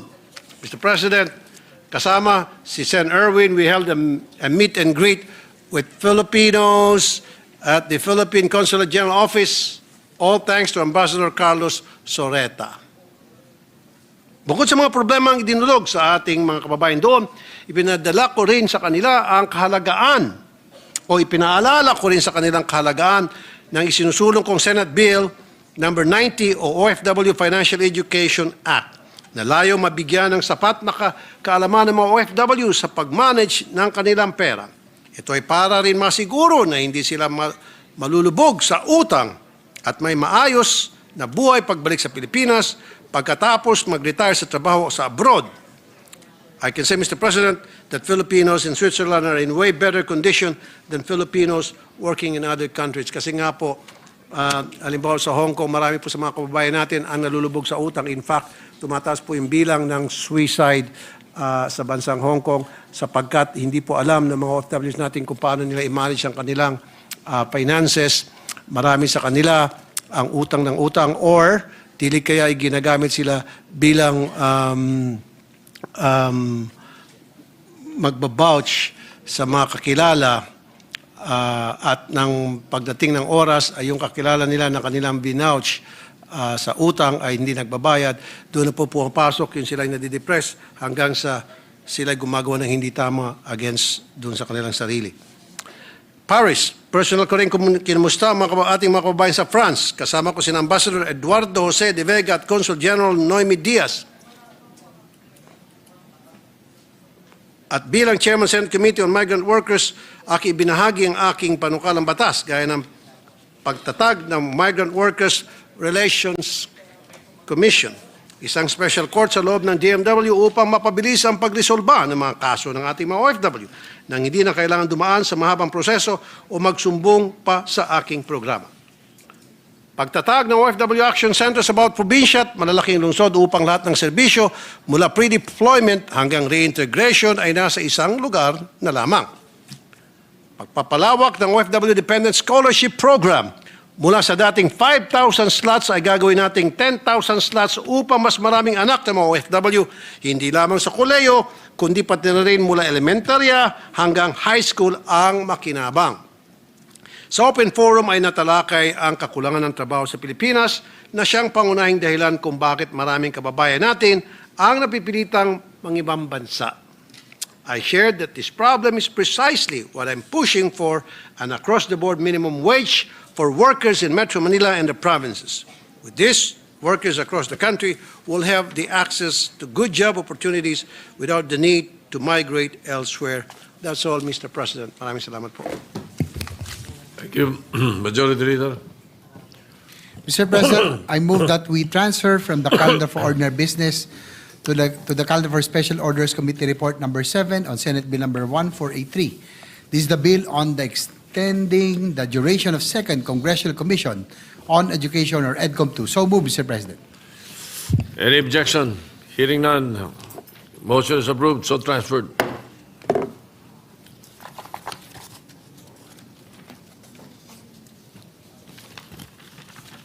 Mr. President, I move that we consider Senate Bill number 1483 under Committee Report number 7. Any objection? Hearing none, consideration of Senate Bill 1483 is now in order. The Secretary is directed to read only the title of the bill without prejudice to inserting into the records the whole text thereof. An act extending the duration of the Second Congressional Commission on Education, amending for the purpose Republic Act number 11899, otherwise known as the Second Congressional Commission on Education, EDCOM 2 Act. Majority Leader. To sponsor the measure, I move that we recognize Senator Lauren Legarda, the chairperson of the Committee on Higher Technical and Vocational Education. So moved, Mr. President. Hearing no objection, Senator Lauren Legarda is recognized to sponsor the measure.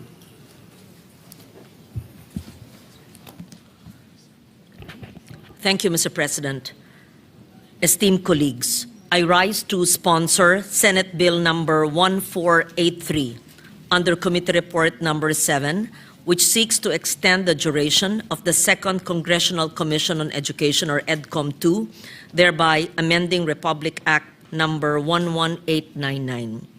EDCOM 2 was established in 2022 to undertake a comprehensive national assessment of our educational system and to recommend structural reforms that would strengthen its quality, equity, and responsiveness to national needs. There is no doubt that the Commission has carried out this mandate in a manner that honors the intent of Congress. Its principal reports, Miseducation, the Failed System of Philippine Education and Fixing the Foundations, a Matter of National Survival, offer the most rigorous, data-informed diagnosis of our education sector in recent memory. These studies describe persistent and systemic deficiencies that require sustained national attention, including critically low early childhood program participation, a classroom backlog of 165,000 units, chronic textbook shortages, widespread stunting and undernutrition among our youngest learners, and high attrition rates in higher education. Crucially, the significance of EDCOM 2 lies not only in its diagnosis, but also in how it has acted on those findings. The Commission brought together national agencies, local governments, schools, research institutions, and civil society partners to translate evidence into reform. Its work has informed legislation, guided appropriations, strengthened administrative coordination, and established pathways for institutional development. In the 19th Congress, the work of EDCOM 2 contributed directly to the passage of 10 landmark laws that expanded access, promoted equity, improved quality across our education system. While its mandate under RA 11899 concludes in December this year, EDCOM 2 has not entered a period of winding down. Instead, it continues to move with full momentum, compelled by the understanding that while much has been achieved, significant work remains to build the education system our people deserve. Currently, the Commission is developing several measures, including those identified as priority bills under the Legislative Executive Development Advisory Council, or LEDAC, for the 20th Congress. These include, first, amendments to the Masustansyang Pagkain para sa Batang Pilipino Act to expand and sustain the National Feeding Program. Second, amendments to the Government Assistance to Students and Teachers in Private Education Act to broaden voucher coverage to students from kindergarten to grade 6. Third, amendments to the Universal Access to Quality Tertiary Education Act to guarantee tertiary education subsidy eligibility to students who need it most. Fourth, amendments to the Teachers Professionalization Act to introduce practical components in licensure pathways and open multiple routes to teacher qualification. Fifth, amendments to the Local Government Code on Special Education. fund to align the SEF utilization with current education needs and to strengthen local education governance. And 6, Classroom Building Acceleration Program Bill, just sponsored now and championed by EDCOM2 co-chair Senator Bam Aquino, to close the classroom gap and to ensure adequate learning spaces nationwide. Informed by the work of EDCOM2, I'm also honored to advance measures that address systemic gaps across basic, higher, technical, and vocational education, including the Last Mile Schools Bill, the modernization of the decades-old charters of CHED and TESDA to ensure that our institutions are aligned with the needs of the learners today. Beyond legislation, EDCOM2's research has translated directly into program funding. Its recommendations on early childhood development resulted in an allocation of 1 billion pesos in the 2025 General Appropriations Act for the establishment of child development centers in 328 low-income local government units and 80 million pesos in scholarship support for the professional development of child development workers. The Commission also identified long-standing misalignment in professional education and licensure policies across CHED, TESDA, and the Professional Regulation Commission. This finding led to the creation of a tripartite council last month to harmonize curricula, training regulations, and licensure standards under a coherent national framework. Further, the Commission conducted hearings on education delivery in the Bangsamoro Autonomous Region in Muslim Mindanao, which underscored the need to clarify the respective responsibilities of national agencies and the regional government in implementing essential education and nutrition programs. Policy recommendations to strengthen coordination are now being refined. EDCOM2 also served as a convener, bringing together DepEd, CHED, and TESDA in a historic first joint meeting to address system-wide reforms. As noted by TESDA Director General Jose Francisco Kiko Benitez, the Commission's evidence-based work encouraged agencies to move beyond their own little silos and work towards a more integrated education system. Undoubtedly, EDCOM2 was the driving force behind the establishment of the Education and Workforce Development Group through Administrative Order Number 36, directly addressing the fragmentation identified in the Commission's Year 1 report and affirmed by the concurrent resolution passed by the Senate and adopted by the House of Representatives. This effective translation of research into reform is precisely what makes the role of EDCOM2 indispensable. It has functioned both as a think tank and as a coordinating body, building trust and consensus among diverse stakeholders, including agencies, teachers, parents, and policymakers. To ground its recommendations, EDCOM2 has commissioned 97 research studies, partnered with 91 organizations, conducted 44 workshops and consultations, 32 hearings, 9 site visits, and 3 benchmarking sessions or missions. This work was made possible through the dedication of its secretariat, led by its executive director, Dr. Carol Markey, and supported by its advisory council under the leadership of those who served as commissioners from both chambers of Congress, including this representation, together with Senators Sherwin Gatchalian, Joel Villanueva, Alan Peter Cayetano, Pia Cayetano, Chis Escudero, and Bam Aquino, as well as former Senators Sani Angara and Coco Pimentel, who served during the 19th Congress. While EDCOM2 is on track to submit its final report and the National Education and Workforce Development Plan as it completes its 3-year mandate, The sustained implementation of its policy recommendations requires continued oversight. The task before us is to ensure that reforms are fully institutionalized. This need for continuity was affirmed by our key education agencies, DepEd, CHED, and TESDA, during the hearing of the Committee on Higher, Technical, and Vocational Education on October 8, where they expressed clear support for extending the duration of EDCOM 2. For these reasons, I respectfully submit for the consideration of this August Chamber Senate Bill number 1483, extending the duration of EDCOM 2 for an additional 2 years or until December 2027.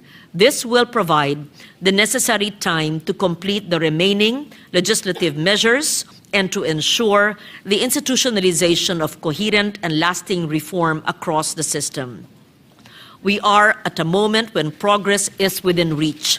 The work has direction. The coordination is in place. The momentum is real.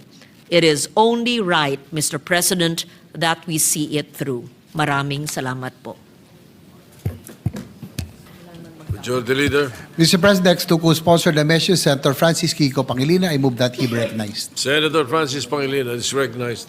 Thank you, Mr. President. Thank you, distinguished Majority Leader. To our distinguished colleagues, I rise today to co-sponsor Senate Bill 1483 as per the committee report of our esteemed colleague, Senator Loren Legarda. Sangayon ako sa panukala niyang palawigin at palawakin ang mandato ng ating Second Congressional Commission on Education. Napakataas ng nakataya at napakalaki ng pagkakataon. Hindi abstract na mga pulisiya ang gawain ng komisyong ito. Ito ang araw-araw na realidad ng mahigit 24 na milyong estudyante, magulang at guro. Ito ang kinabukasan at pag-asa ng mga pamilya sa buong Pilipinas. Tungkol ito sa halos 20% ng buong populasyon ng ating bansa.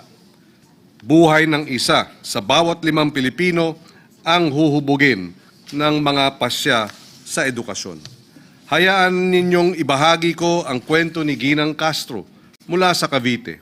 Isang dating guro na may 3 anak. Lahat ng kanyang bagets ay dumaan sa K-12 program. Bawat isa pumili ng iba't ibang senior high school strand. Pero nalaman niya kamakailan sa private school na dati niyang pinagtuturuan, pinutol na ang strand ng humanities, accountancy at STEM sa grades 11 at 12. At 2 tracks na lamang ang nanatili, academic at tech pro.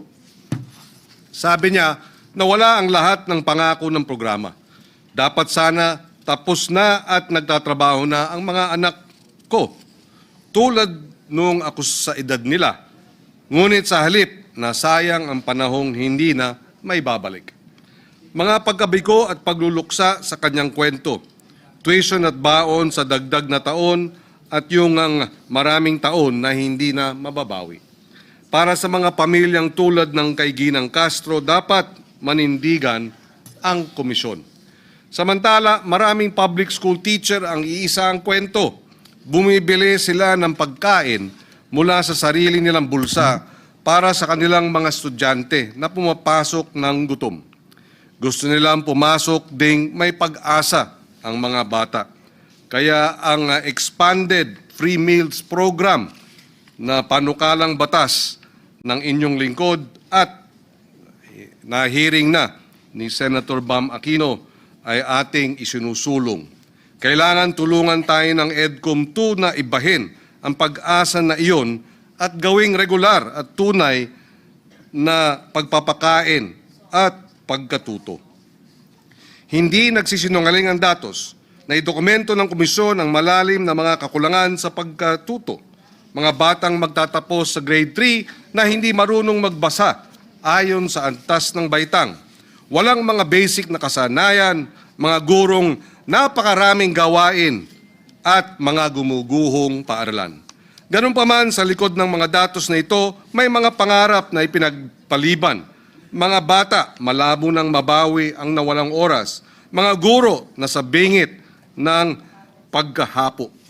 Pero ang tungkulin na hindi lamang ayusin ang nasira, dapat din nating likhain at buuin ang isang sistema na magbibigay ng ugat at ng pakpak. Ugat para sa katatagan, pakpak para sa pag-unlad. Roots and wings. Hayaang ituro ng bagong kurikulum ang mga bakit at paano. Hayaang matuto ang mga mag-aaral ng bayanihan, ang pamana ng ating lahi na nagsasama-sama sa krisis at pag-asa, sa hirap, sa ginhawa. Hayaang pag-aralan ng mga maritime school, hindi lamang ang foreign navigation, kundi ang mga gawain sa dagat ng ating mga ninuno na subok na ng panahon. Sa agriculture schools, bakit imported na binhi at chemical lang ang itinuturo? Pagsamahin natin ang global advances at ang likas na kaalaman ng mga magsasakang Pilipino, na karaniwan ay angkop sa ating lupa, sa ating klima, at sa mga hamon ng climate change. Malinaw ang ulat ng EDCOM 2. Tayo ay nasa krisis, ngunit nasa isang sangangdaan din tayo. Ipinakita sa ating ng komisyon kung saan nabigo ang polisiya. Ngunit itinuturo din ito ang daang pagsulong, pagtawag para sa mga foundational investments sa maagang literacy at nutrition. Nutrition nga raw ay foundational sa learning. Para sa updated at relevant din na curriculum, para sa mga better trained at better supported na mga guro, para sa isang whole of government action. Bigyan natin ang komisyon na ito ng oras, dagdag na kasangkapan at mas malawak na mandato para makumpleto ang mga gawaing nabanggit. Bigyan natin ng hustisya ang mga Castro at ang hindi mabilang na pamilya, guro at estudyanteng umaasa sa atin. Bilang pangwakas, alam nating lahat, pag namuhunan tayo sa edukasyon, namuhunan din tayo sa kinabukasan ng bawat Pilipino, namumuhunan din tayo sa kinabukasan ng Republika ng Pilipinas. For these reasons, Mr. President, I wholeheartedly co-sponsor Senate Bill 1483 and urge its immediate approval. Maraming salamat. Majority Leader. Mr. President, next to co-sponsor the measure, Senator Joel Villanueva. I move that he be recognized. Senator Joel Villanueva is recognized. Thank you, Mr. President. Thank you, Majority Leader. Mr. President, I rise to co-sponsor the measure extending the duration of the Second Congressional Commission on Education, or EDCOM 2. We'd like to put on record our sincerest thanks and gratitude to the sponsor, Senator Loren Legarda, for including Senate Bill number 103 filed by this representation, together with Senators Pia and Alan Cayetano and Escudero. Mr. President, as one of the commissioners of EDCOM 2, I have seen firsthand how the Commission has worked tirelessly to understand and fix what is broken in our education system. In just 2 years, EDCOM 2 has completed numerous research studies, consultations, and school visits nationwide. These conversations with teachers, learners, parents, and local leaders have helped us visualize and clearly define and describe the state of our education system, as well as the much-needed interventions. The Commission's Year 2 report, aptly titled Fixing the Foundations, a Matter of National Survival, tells us that the learning crisis is not abstract. 1 in 4 Filipino children under 5 is stunted, and many of our grade 4 learners still struggle to read with understanding or do basic math. These are not just education statistics. They are a warning light for our nation's future. Despite well-intentioned reforms and higher budgets, our students continue to lag in international assessments, such as PISA 2022, where we rank among the lowest in reading, math, and science. The issue is not effort. Mr. President, it is coherence, coordination, and follow-through. Mr. President, EDCOM 2's findings are now crystallizing into actionable reforms. Reforms on teacher quality, early childhood education, curriculum relevance, and stronger alignment between learning and work.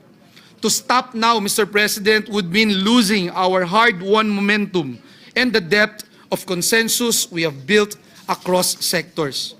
Mr. President, extending EDCOM's 2 mandate is not about prolonging a study. It is about ensuring that these reforms reach the finish line, backed by data, consultation, and urgency. In closing, may I say, Mr. President, once again, that education remains our nation's greatest equalizer. Let us give this commission the time it needs to finish the job so that every Filipino learner from preschool to professional life can truly thrive. Maraming salamat po and may God bless us all. Thank you. Majority Leader. Yes, Mr. President, next to co-sponsor the measure is Senator Bamakino. I move that he be recognized. Senator Bamakino is recognized. Thank you, Mr. President. Mr. President, nais po nating magpahiwatig ng ating kagustuhan, mag-co-sponsor at mag-co-author sa panukalang ito. Alam ho natin na napakahalaga ng gawain ng EDCOM. Nandito po sila. We all know that their work is really important at dahil po sa kanilang trabaho, marami pong nailabas ng mga datos na kinakailangan ng mga policymakers para makagawa ng mga magaganda, mabubuti at responsive na batas para po sa ating kabataan. So we wholeheartedly support Senator Legarda, my counterpart in the Committee on Higher Education, and we hope that through this effort, the EDCOM work can continue and that they will be present to see these reforms come to pass. So maraming salamat, Mr. President, and we will move to insert a lengthier co-sponsorship speech in the records. Maraming salamat po. All right. Majority Leader. Next to co-sponsor the measure is Senator Risa Ontiveros. I move that she be recognized. Senator Risa Ontiveros is recognized. Salamat po, Mr. President. Mr. President, distinguished colleagues, magandang hapon po. Today, I rise to co-sponsor the measure extending the term and expanding the mandate of the Second Congressional Commission on Education, or EDCOM-2.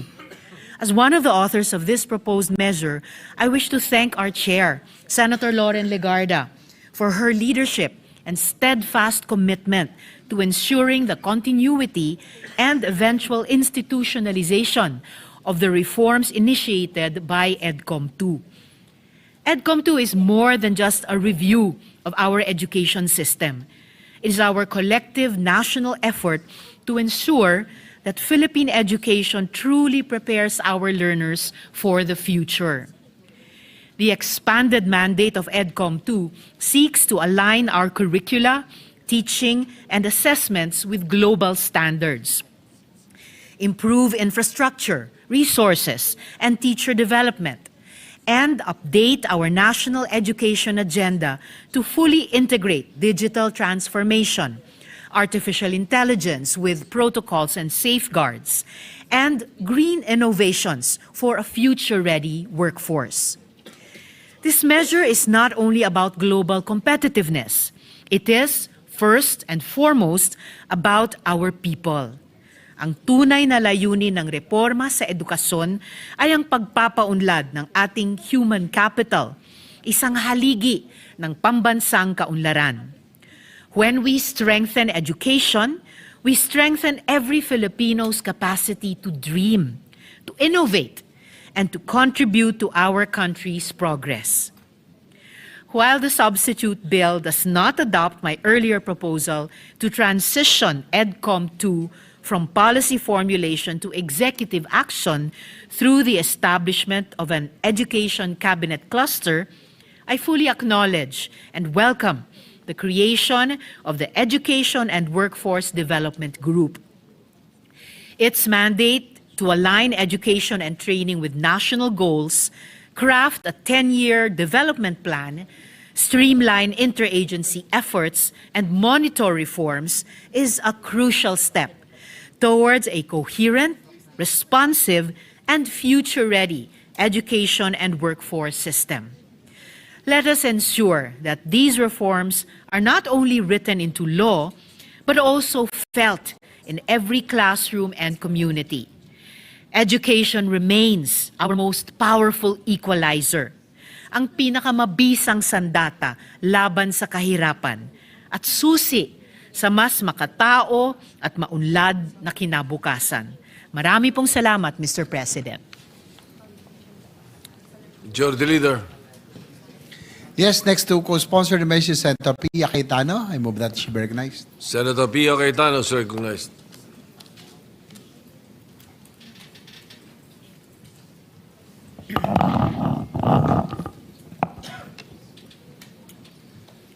Mr. President, I rise today to co-sponsor Senate Bill number 1483 under Committee Report number 7. This bill seeks to extend the duration of the Second Congressional Commission on Education, or EDCOM-2, for 2 more years.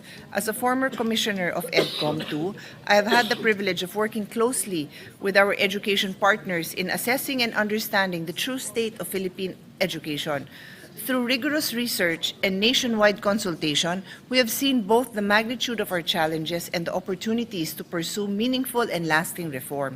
In just 3 years, EDCOM-2 has produced groundbreaking reports, its Year 1 assessment exposing deep systemic fractures, and its Year 2 report fixing the foundations, released just this year, sounding an urgent alarm on the crisis in our early learning stages.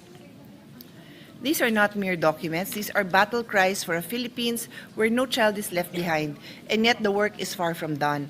The complexities we've uncovered demand more time, more deliberate action to turn findings into laws, recommendations into realities. That is why we must extend EDCOM-2 to ensure its momentum carries us through implementation, monitoring, and ultimately measurable progress.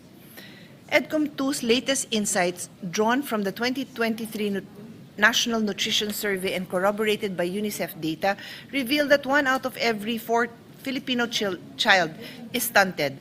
That's 23.6% of our youngest citizens suffering irreversible damage from chronic malnutrition before they even step into a classroom.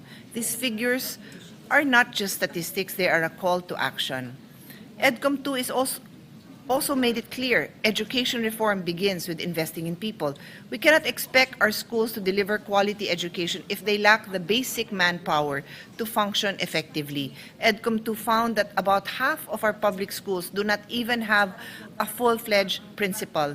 Many schools are also lacking administrative officers, planning and development officers, and guidance counselors, the very positions that keep a school system running smoothly and support the well-being of both learners and teachers. We must see through our investment in this manpower in school heads, admin officers, PDO guidance counselors, and the allied professionals who make inclusive education possible: speech pathologists, occupational physical therapists, and special education teachers. EDCOM-2's report highlights a persistent job skill mismatch in the Philippines, particularly among graduates of technical vocational programs, where nearly 2/3 end up in jobs unrelated to their training. While TVET education increases labor force participation, it does not consistently lead to quality or aligned employment. EDCOM-2 attributes this gap to outdated training regulations, limited industry participation in curriculum design, and weak school-to-work transition systems. These findings underscore the urgent need to align education and training with actual labor market demands, strengthen enterprise-based learning, and ensure that reforms, like those envisioned under EDCOM-2's extended mandate, translate into meaningful employment opportunities for Filipino learners. I also wish to note that the committee report explicitly takes into consideration our bill, Senate Bill number 103, which complements this extension by providing additional mechanisms for education reform and implementation oversight. EDCOM-2 has produced critical studies on learning recovery, teacher quality, early childhood education, higher education governance, and future skills development, studies that have already informed ongoing reforms in curriculum design, teacher training, and interagency coordination. These outputs have strengthened our understanding of what must be done to rebuild our education system after the learning losses caused by the pandemic and years of underinvestment. As the former chair of the Senate Finance Subcommittee that handled the budget of higher and basic education, I have always maintained that education is our country's most powerful and enduring investment. But for that investment to create real and lasting impact, it must be anchored on sound policy, guided by reliable data, and driven by evidence, exactly the kind of foundation that EDCOM-2 provides. As chairperson of the Senate Committee on Sustainable Development Goals, Innovations and Futures Thinking, I view this extension as a reaffirmation of our commitment to SDG 4, quality education. Education is the foundation of all other goals, from gender equality to decent work, innovation, and inclusive growth. Education reform is not a sprint, it is a marathon. By extending EDCOM 2, we ensure that the work we have begun, built on evidence, collaboration, and foresight, continues until it leads to genuine transformation for every Filipino learner. Let us give EDCOM 2 the time it needs to complete its mission and to carry forward the vision of a Philippine education system that is inclusive, future-ready, and world-class. Thank you, Mr. President. Majority Leader. Mr. President, last to co-sponsor the measure, Senator Robin Hood Padilla, move that he be recognized. Senator Robin Padilla is recognized. Maraming salamat po, Ginoong Pangulo, at sa ating pinunong mayurya. Assalamualaikum warahmatullahi wabarakatuh. Ginoong Pangulo, mga kasama ko mambabatas, magandang araw po uli sa inyong lahat. Tayo pong lahat ay produkto ng 1986 Revolution. Tayo po ay nasa ilalim ng 1987 Constitution. Ang sabi po ng mga eksperto, ang isa daw pong matagumpay na revolusyon ay ito po ang nasasaad. The new government typically implements significant educational reforms designed to align the system and with the new political and social ideology. The primary goals of education in this context often shift to fostering a new national identity, promoting civic responsibility, and developing a skilled workforce to support the new economy. Malungkot ko pong sasabihin, medyo na-disgrasya po tayo dyan, mga mahal kong kababayan, dahil hindi po natin na-achieve ito. Kaya ako po ay tumatayo ngayon bilang co-sponsor ng panukalang paluwigin ang Second Congressional Commission on Education o EDCOM 2. Sa ating mahal na bayan, malinaw pong nakikita natin na ang krisis sa edukasyon ay hindi lamang numero, hindi lamang datos, kundi muka at buhay ng bawat batang Pilipino na patuloy na umaasang may lugar sila sa mas magandang kinabukasan. Kaya ako po ay nakikiisa sa ating mga pangunahing may akda upang tunay pong sabihin natin na nagtagumpay ang revolusyon noong 1986 bilang miyembro ng Committee on Basic Education at Committee on Finance. Nakita ko po mismo ang sakripisyo ng ating mga guro at ang hirap ng ating mga magulang. At bilang isang ama, ramdam ko sa puso ko na hindi makatarungan ng ating kabataan ay lumaki sa sistemang hindi natutugunan ang kanilang mga pangarap. Isa pong napakasakit tingnan na ang mga anak ko'y nag-aaral sa mga pribadong eskwelahan. Ngunit bilang isang senador, ang mga batang Pilipino ay naghihirap sa mga silid-aralang siksikan sa pampubliko mga paaralan. Gurong pagod na pagod pero patuloy na naglilingkod. Kabataang nagtatangkang mangarap kahit paminsan ay tila kulang ang kanilang preparasyon para sa mga magiging hamon ng buhay. Ito pong pagsulong nito ay isang hamon po sa ating lahat na mambabatas dito sa taas na kapulungan at sa malaking kapulungan sapagkat nakakahiya po ng ating mga anak ay nag-aaral sa mga pribadong paaralan at ang iba ay nasa international schools pa. Ang papapalawig sa EDCOM 2 ay pagkilala na ang sugat ng ating sistema ng edukasyon ay malalim at kailangan ng mas masusing pag-aaral, mas mahabang konsultasyon at mas matibay na pagkilos. Kaya ako po'y nagpapasalamat sa ating mga kasama sa komite, lalo na po sa aming hinahangangang magandang Senadora Loren Legarda at kay hinahangaang Senador Bam Aquino.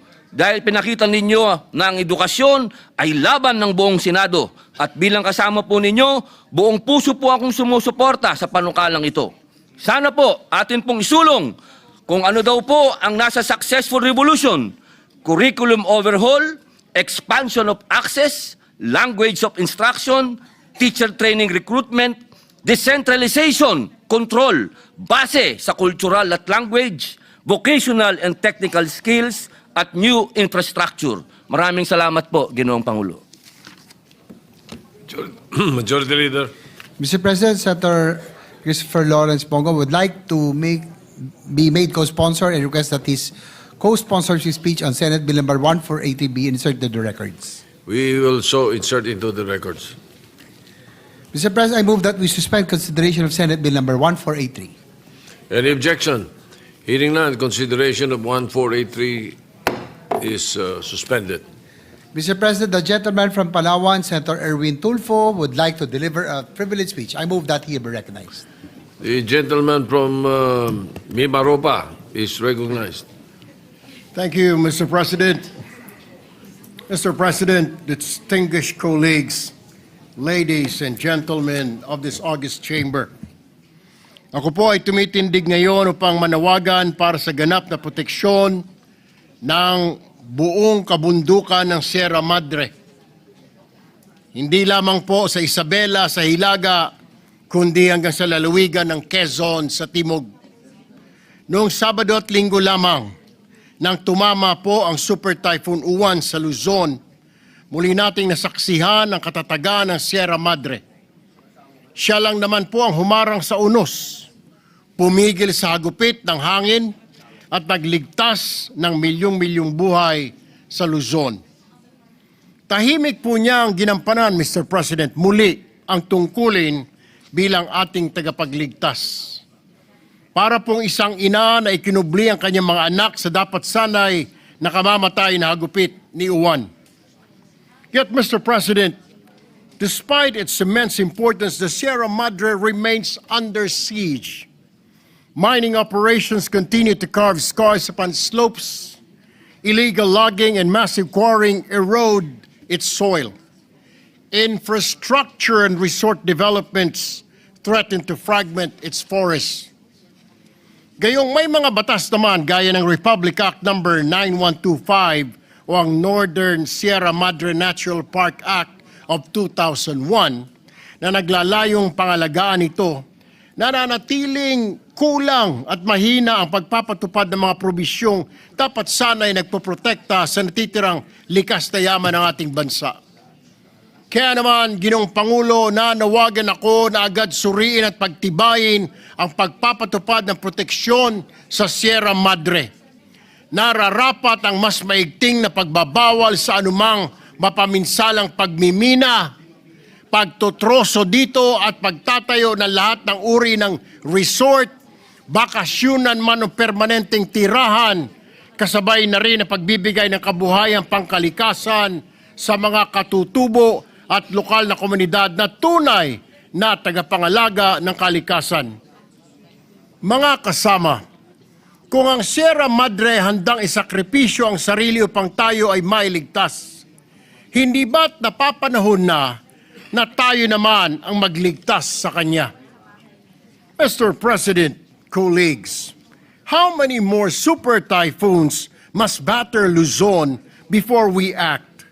How many more floodings and landslides must claim lives before we finally give the Sierra Madre the protection she deserves? The Sierra Madre has saved Luzon countless times, from Typhoon Yolanda, Rolly, Paeng, and now Uwan. But who will save the Sierra Madre, Mr. President? It cannot speak for itself. It cannot march to this hall. It cannot plead for mercy against bulldozers and chainsaws. It relies on us, the people's representatives, to give it voice and legal protection. Ginoong Pangulo, mga kasama, ang Sierra Madre po ay buhay. Siya ang ating sandigan. Ngayon na ang panahon para ipakita na kaya rin nating ipagtanggol ang nagtatanggol sa atin. Kaya po, sasabihin ko, maraming salamat, Sierra Madre. Thank you, Mr. President. Thank you, my fellow legislators. Thank you. Thank you very much. Senator Erwin Tulfo, it is not only once that Sierra Madre has saved Luzon and the Philippines. Yes, Majority Leader. Yes, Mr. President, Senator Rafi Tulfo is seeking the floor for a manifestation of support. Senator Rafi Tulfo is recognized. Thank you, Mr. President. In line with the privileged speech of the Honorable Senator Erwin Tulfo, I would like to raise concerns on the protection of our environment, especially our protected areas. 3 years ago, I expressed my opposition over the Kaliwa Dam project because of the irreversible harm it will cause to the ecosystem of Sierra Madre and because of the affected indigenous communities. Several environmentalist groups further raised their concern on the threat to the lives of 100,000 residents once it's built, as it will be constructed within a zone of two active tectonic belts, the Philippine Fault Zone and Valley Fault System. At dahil nasita ang DNR, sinuspindi ang proyekto. Kung hindi pa nasita, tuloy-tuloy ang proyekto. Inamin ng DNR na hindi pa compliant ang proyekto sa zoning requirements. At the moment, may go signal na ulit sa Kaliwa Dam Project. Dahil ba nabaling na atensyon ng mga tao? Are the concerns of the indigenous people addressed? While the MWSS claimed that only half of the village will be affected, indigenous groups and villagers said the waters would submerge up to 90% of the village, as only houses situated 70 meters and above will be spared. Ito po ang matagal ko nang sinasabi at paulit-ulit. Ang ating DENR ay parati na lang pumapasok pag may kaguluhan na, pag may nadisgrasya na, pag may milyon nang nasira at marami nang namatay. Reactive at hindi po proactive ang ating DENR. Dapat po ang DENR nangunguna sa pagpigil ng pag-aabuso sa ating kalikasan. Pero hindi po ganitong nangyari. Kasi po, may nababayaran sa baba para mabigyan ng ECC. Pag walang nagreklamo, everybody happy. Pag may nagprotesta naman, hindi rin agad pinapansin hanggat hindi nag-viral o ma-pick up ng media o sa social media. Anong klaseng sistema meron po tayo? The problem with our environment, Mr. President, is that damages are often irreversible. Kaya dapat prevention ang priority natin, hindi rehabilitation. Dahil years and even decades ang kailangan to bring back any damage to our environment. And the cost is nowhere near any economic advantage that we can gain from some of the projects. And that is why we have the E-NIPAS Act, excuse me, or the expanded National Integrated Protected Areas System Act. These are areas that we recognize as sacred and need absolute protection. But from our experience as Kaliwa Dam, sa resort, sa Chocolate Hills at sa Mount Apo, at sa wind farm energy projects at sa Masungi, ang mga regulasyon ay optional. Depende kung magkaroon ng kadahilanan. Sa magkanong kadahilanan? In some ways. Ang mga environment compliance certificates ay nabibili gaya ng mga birth certificates at diplomas dyan sa recto. I have discussed this matter with my fellow senators who are environment advocates, and they agreed with me that we must review the E-NIPAS Act. There's a need to instill better regulatory system. Community participation in the regulation must be strengthened. But just like infra project, it is the communities that point out irregularities. It is the community that has genuine concern for the environment. Furthermore, we should include in the prohibited and penalized acts the participation of government officials in the prohibited acts, because the violation of our environmental laws are never committed without the consent or cooperation of a public official. Given po yan palagi.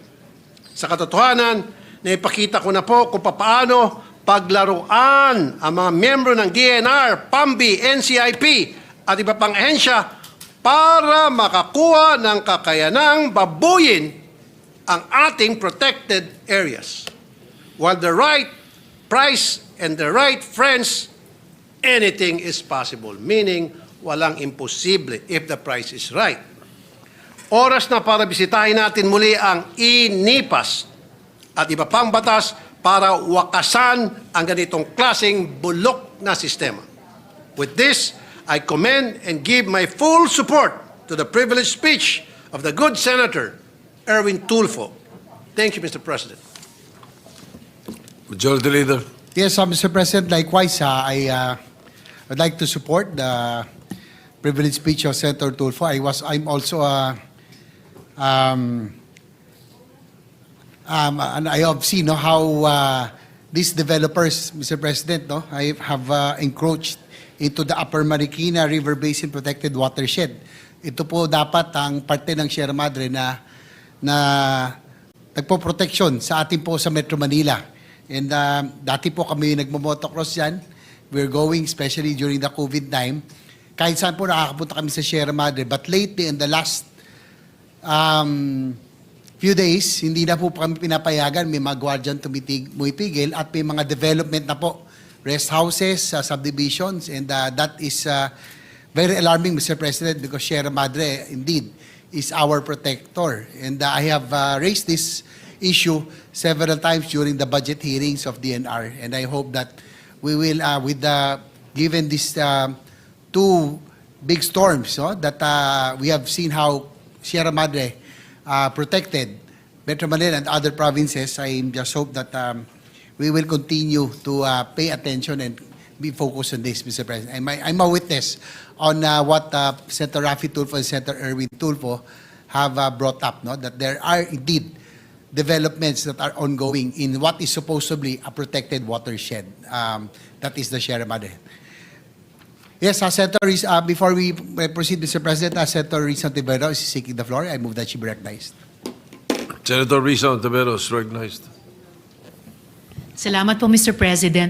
Gusto ko lang pong i-manifest yung pagsuporta ko sa diwa ng privilege speech ni Senator Erwin Tulfo. Na-appreciate ko po talaga napapanahon dahil sa muli nga pong pagdanas natin, hindi lang po dun sa sinasabing storm-breaking capacities ng Sierra Madre, kung hindi yung hindi matatawarang halaga ng pag-reforest sa kanya dahil sa again, hindi matatawarang economic, social, and environmental services na ibinibigay ng pinakamahalagang mountain range sa buong Luzon dito sa ating mga komunidad. At naglulook forward po ako na makipagtrabaho sa mabuting Ginoo mula sa Palawan sa mga kaugnay na panukalang batas sa mga susunod na panahon. At sa panahon din ngayon na papasok po tayo sa plenary interpellations at proposal of amendments sa ating budget para sa taong 2026. Nais ko lang ipaalam sa good gentleman from Palawan na kasalukuyan po kaming nagda-draft, inaayos yung wording at possible sources of funding para sa isang general provision kaugnay ng Sierra Madre Resilience. So muli po, Mr. President, salamat po kay Senator Erwin Tulfo. Salamat po, Mr. President. Mr. President, our Minority Leader, Senator Alan Peter Cayetano, is seeking the floor. The Minority Leader, Senator Alan Cayetano, is recognized. Good afternoon, Mr. Senate President, our dear colleagues, and unang-una siguro, just as a manifestation and a thanksgiving sa ating Panginoon na yung nakita nating laki ng bagyo. Marami pa rin na pinsala, grabe pa rin ang tama sa ilan mga lugar, but if all of us who saw the pictures and comparing it with Yolanda, comparing it with the past storms, and then of course, yung bagyo din na pinagdadaanan natin sa corruption, I just wanted to express, thanksgiving sa Panginoon at sa lahat ng Pilipino na nagkaisa tayo during this time. Having said that, it does tell me one thing. If you see our discussions today, EDCOM, at lahat ng problema na lumabas sa EDCOM, and I'd like to thank Senator Win and Senator now Secretary Angara, lahat ng nasa EDCOM. Kayo po ni former Senator Edgardo Angara sa EDCOM 1. Pinag-usapan din natin yung classroom kanina, ngayon naman Sierra Madre. The simple manifestation that I want to do, Mr. President, is that when we start the budget on Thursday, we should start looking at this as an opportunity to do something very decisive and to do it differently. So usually every year we try to do it better. Each Congress, 17, 18, 19, 5, 6, 7, we try to improve, innovate. But etong disruption, etong gulo, etong nagdidebate po tayo, no? Senator Marcoleta, Senator Lacson have different points of view on many things, but I think in the end we all want one thing, di ba? You know, pag nagdadasal po tayo, sabi, your kingdom come here on earth as it is in heaven. At yung kingdom ng Panginoon ay maayos. So the manifestation that I want to make is that I look forward to working with all of you sa budget. But sana ma-convince din natin yung executive department at saka yung House of Representatives, lahat ng ating kababayan, na we have to do things differently. If we have to ban all these kinds of development from Sierra Madre, let's just do it. Diba? If we have to decide, will we take out, suspend muna 2 years from K to 12 habang binibuild yung classroom, or do we move 100 billion to classrooms? Hindi lang classroom yung problema, new schools, yung lupa, EDCOM, problem after problem, nire-report every month, but mabagal tayo magsolusyon.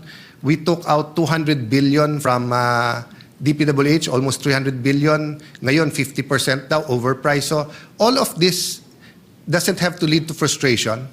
All of this can lead to opportunity na, sige, so I put it this way, kanina may nakasalubong akong congressman. Sabi ko, pare, anong pinakagusto mong kumpanya sa Pilipinas? Is it San Miguel? Is it Ayala Corp? Is it PLDT? If I tell you gather 100 people today at bilhin natin, siguro kahit 1,000 taong kunin mo, hindi natin mabibili, di ba? Pero halimbawa, nagkaskandalo yung kumpanya na yan. Bumaksak yung stock nila. At kayo, marami kayo, may cash kayo. Baka mabili nyo. Pag binili nyo, hindi nyo lang itutuloy. Nagkaskandalo nga, nagkaproblema. Pero magandang kumpanya. Anong gagawin nyo? May babaguhin kayo na napakaganda para muling bumangon at lumaki yung kumpanya na yon. So I just like to speak a little bit of encouragement. I know we'll be having deep debates in the next few days, Mr. President, and I look forward to doing it in a very professional manner. But I'd like to encourage all of us that there's an opportunity to do something very different. You know, to really solve, to disrupt, but to be able to quantum leap. So, kumbaga game changer ang kailangan approach natin sa mga panahon na to. Thank you, Mr. President, and thank you, Majority Leader. Majority Leader.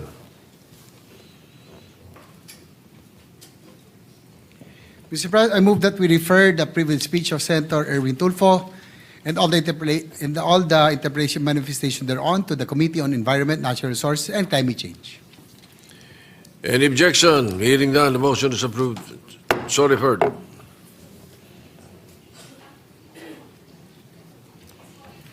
Mr. President, the gentleman from Camarines Norte and Nueva Ecija, Senator Robin Padilla, would like to deliver a privilege speech. I move that he be recognized. Senator Robin Padilla is recognized. Maraming salamat po, Ginoong Pangulo, at sa ating pinunong mayorya. Assalamualaikum warahmatullahi wabarakatuh.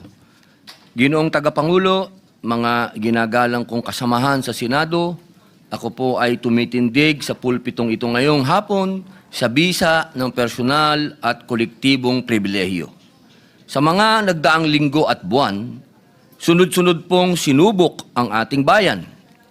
Hindi pa man nakakabangon ang ilang lugar sa pagyanig ng lupa, nasundan na agad ng pagbagyo at pagbaha. Sa aking pagpunta kamakailan sa Cebu, nakita ko ang dalawang muka ng sakuna, ang bigwas ng lindol at hagupit ng bagyo. Magkasunod nilang winasak ang bayan. Mga pader na bumigay, mga bahay at mga establishmentong pinaghirapang itaguyod ng ilang taon ay gumuho. Mga sasakyan na nagkapatong-patong at mga komunidad na hanggang ngayon ay nababalot pa rin ng takot at pangamba.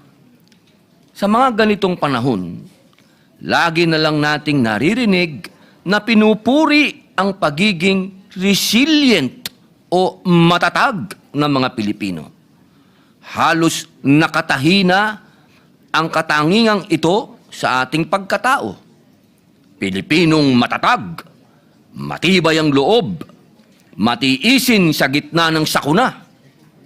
Palibasa ba ang mga Pilipino ay matatag? Dapat bang palagi na lamang siyang makaranas ng paghihirap at pagdurusa? O likas bang delikado talaga ang Pilipinas pagdating sa mga sakuna? O naging ganito na lang kadelikado dahil sa kapabayaan at pagsasamantala? Mahigit po 4 na milyong Pilipino sa 8 rehiyon ang sinalanta ng Bagyong Tino. Mga ari-arian, mahigit 155,000 bahay ang naitalang nawasak, 155,000. At ang naitalang pinagsamang halaga ng pinsala sa agrikultura at infrastructure ay tinatayang nasa 337.6 million at baka tumaas pa. Ang isang hindi katanggap-tanggap at pumupukaw sa dibdib ng bawat Pilipino ay ang mahigit 200 ang naitalang nasawi. Kinain ng putik na lagpas tao at mahigit 100 ang nawawala at mahigit 500 ang sugatan. Habang bumabangon pa lamang ang iba nating mga kababayan at mga institusyon sa nagdaang bagyo, dumating naman ang Bagyong Uwan na nanalanta sa mahigit 2 milyong Pilipino sa 15 rehiyon. Sa kasalukuyan, mahigit 800,000 ang nasa evacuation centers. 6 ang naitalang nasawi at tinatayang mahigit 4,000 bahay ang napinsala. Naulat din ang pagbaha sa mahigit 200 lugar, habang halos 300 bahagi ng kalsada at higit sa 50 tulay ang hindi madaanan sa kasagsagan ng bagyo.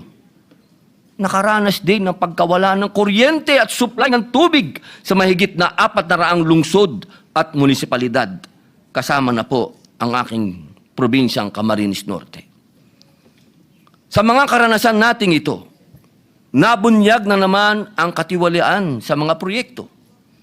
Mga maninipis at tinipid na poste ng gusali, mga seawall na madaling masira at bumigay, ang katagang flood control ghost projects pala ay hindi lamang ghost sa kadahilan ng hindi sila nakikita at nararamdaman, kundi dahil mumultuhin tayo ng mga ito sa tuwing magkakaroon ng kalamidad. Mumultuhin tayo ng kapabayaan at katiwalian na pinabayaan nating manuot sa sistema.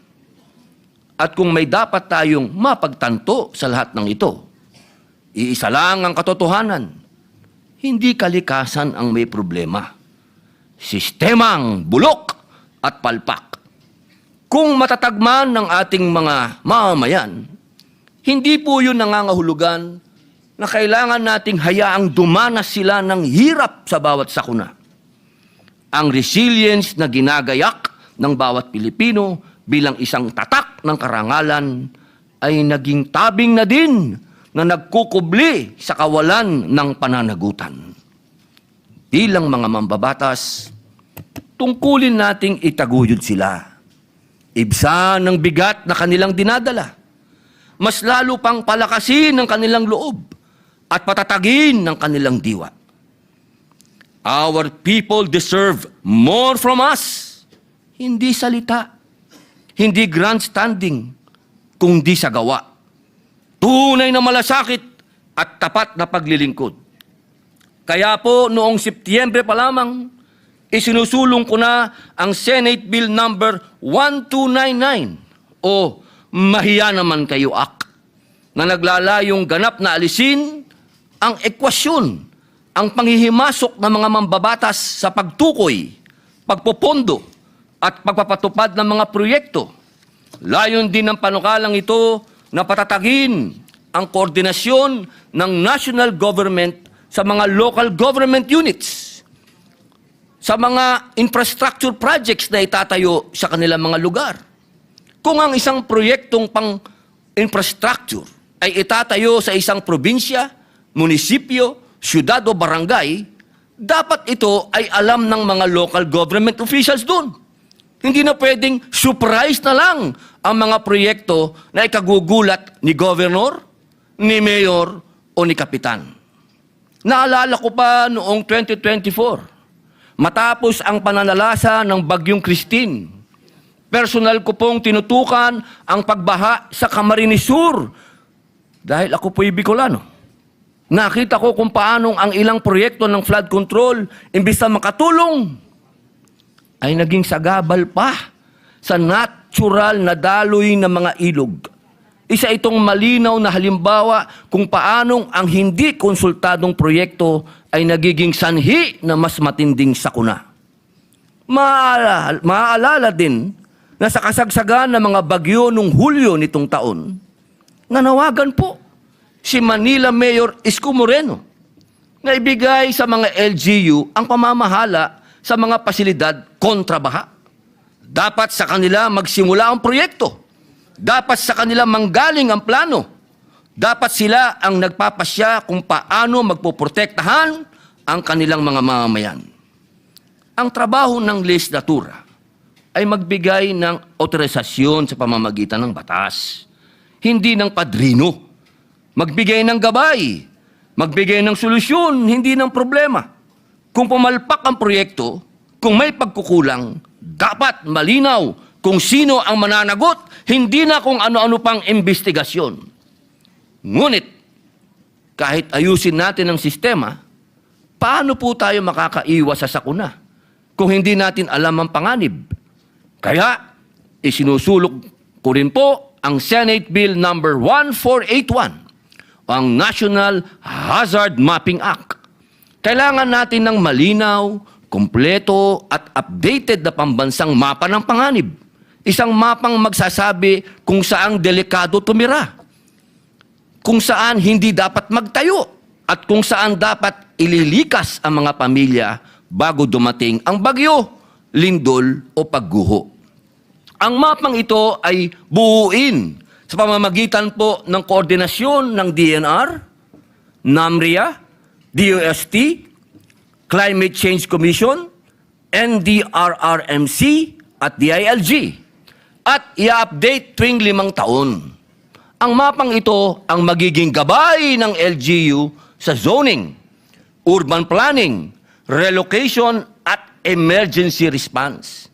Hindi pwedeng hula-hula ang buhay ng Pilipino. Hindi pwedeng tsambahan ang kaligtasan ng komunidad. Ang respeto sa siyensya ay respeto sa buhay. Sa diwa ng katarungang panlipunan at malasakit, ang inyong lingkod ay maghahain din po ng isang resolusyon na nanawagan sa lahat ng government financial institution at iba pang ahensya na magpatupad ng pansamantalang moratorium sa pagbabayad ng utang sa mga lugar na idiniklarang nasa ilalim ng state of calamity. At humihikayat sa mga pribadong bangko at institusyon na makiisa sa diwang ito. Sa ganitong sitwasyon na labis na silang sinubok ng panahon, huwag na natin pong dagdagan pa ang kanilang pagkalugmok. Ako rin ay nananawagan sa ating pamahalaan at sa mga kapwa lingkod bayan na pawiin muna ang mga labis na formalidad, masalimuot na proseso at mahigpit na requirement sa pagbibigay ng serbisyo sa ating mga kababayang labis na naapektuhan ng kalamidad. Sa panahon ng pangangailangan, ang agarang tulong ay hindi dapat hadlangan ng masyadong maburokrasyang pagkilos dahil ang bawat segundo ay mahalaga sa buhay at pagbangon ng ating mga mamamayan. Huwag nating gawing normal ang pagtitiis, ang pag-akyat sa bubong, ang paglusong sa tubig baha at putik na may panganib na makuryente. Sa makatwid, hindi palibasay sila'y matatag. Maaari na nating hayaang maging normal na bahagi ng buhay ng Pilipino ang pagdurusa. Ang resilience ay dapat sandata. hindi kapalit ng responsableng pamamahala. Ang katatagan ay dapat pinupunan ng tulong, hindi inaabuso ng kapabayaan. Ang pagtitiis ay hindi parusa. Kaya muli, ako po'y nananawagan. Mahiya naman tayo kung inuuna natin ang politika kaysa buhay. Mahiya tayo kung kaya nating manahimik habang may nagdurusa. Ngunit kung kikilos tayo ngayon, kung iwawasto natin ang sistema, kung uunahin natin ang pagmamalasakit kaysa pamumulitika, maibabalik natin ang dangal sa serbisyo publiko. May pag-asa pa ang Pilipinas. Ngayon ang panahon para makita ang peligro bago dumating ang trahedya. Ngayon ang panahon para hindi lang tayo maging matatag, kung hindi maging ligtas. Ngayon ang panahon para protektahan ang buhay ng Pilipino, hindi ang kapangyarihan.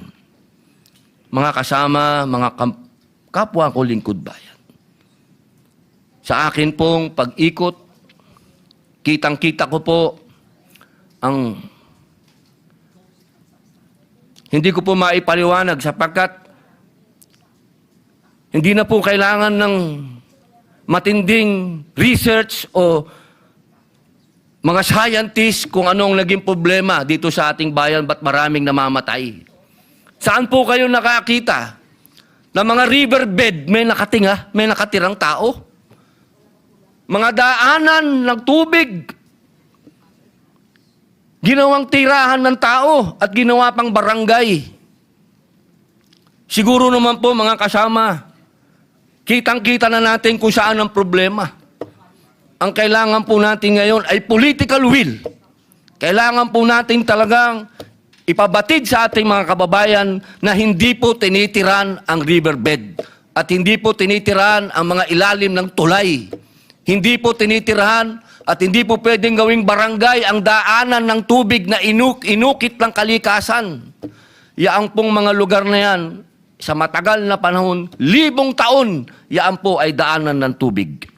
Kaya mga kasama, pagbutihin pa natin, dahil ka nga ng aking yumaong ama, ang tunay na karangalan ng tungkulin ay nasusukat hindi sa karangyaan ng posisyon, kundi sa malasakit, serbisyo, at pagsasakripisyo ng sarili para sa pinaglilingkuran. Maraming salamat po. Majority Leader. Mr. President, I move that we refer the privilege speech of Senator Padilla to the Committee on Environment, Natural Resources, and Climate Change. So move, Mr. President. Any objection? Hearing none, so referred. Mr. President, the Jet Lady from Antique and Malabon, Senator Lauren Legarda, would like to deliver a privilege speech. I move that she be recognized. Senator Lauren Legarda is recognized. Thank you, Mr. President. At the outset, I would like to commend our colleague Senator Erwin Tulfo for his privileged speech and Senator Robin Padilla as well, both their privileged speeches on the environment and how we must nurture nature. So count this, Mr. President, as strike 3 on the environment. Typhoons Tino and Uwan had claimed hundreds of lives. Typhoon Tino, 232 lives and affected over 4 million Filipinos. Typhoon Uwan, still unfolding, has already left more than 6 dead and displaced 2.4 million. Cebu and Negros were the worst, with 150 fatalities for Cebu, followed by Negros Occidental with 42, Negros Oriental with 21. These tragedies hit close to home, barely 2 months after a 6.9 magnitude quake in the same region that claimed 79 lives. This is nature speaking to us clearly. Our growth has outpaced our safeguards.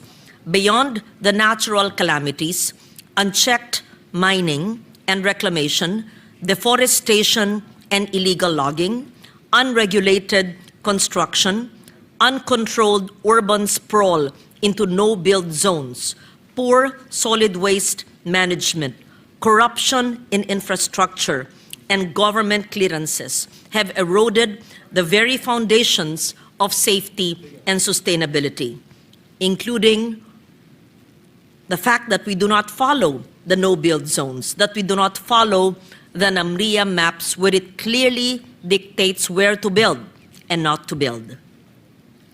For decades, we've answered floods with concrete, higher walls, longer dikes, deeper drains.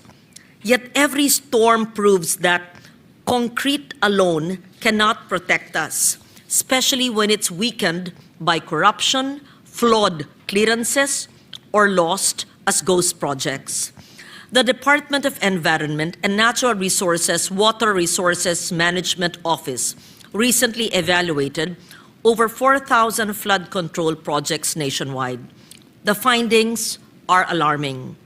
42% were problematic, unconstructed, duplicated, or already existing.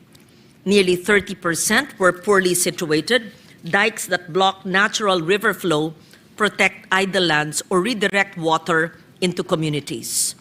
Some projects the DNR confirms were reclamation in disguise, converting riverbanks and wetlands into land development zones. Even more alarming, the DPWH admitted that many flood control projects lacked environmental clearance certificates, despite being environmentally critical and high risk. Worse, the agency itself acknowledged that some of these structures have actually worsened flooding and, in fact, should be dismantled altogether. We spent billions for safety. Instead, we engineered vulnerability. To this, science tells us what experience has long confirmed. Flooding cannot be solved by fighting nature. It can only be managed by working with it.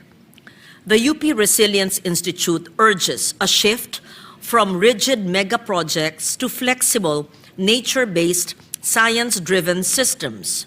At its core, flood protection should begin not with cement, but with soil, trees, and ecosystems, a layered defense shaped by nature's design.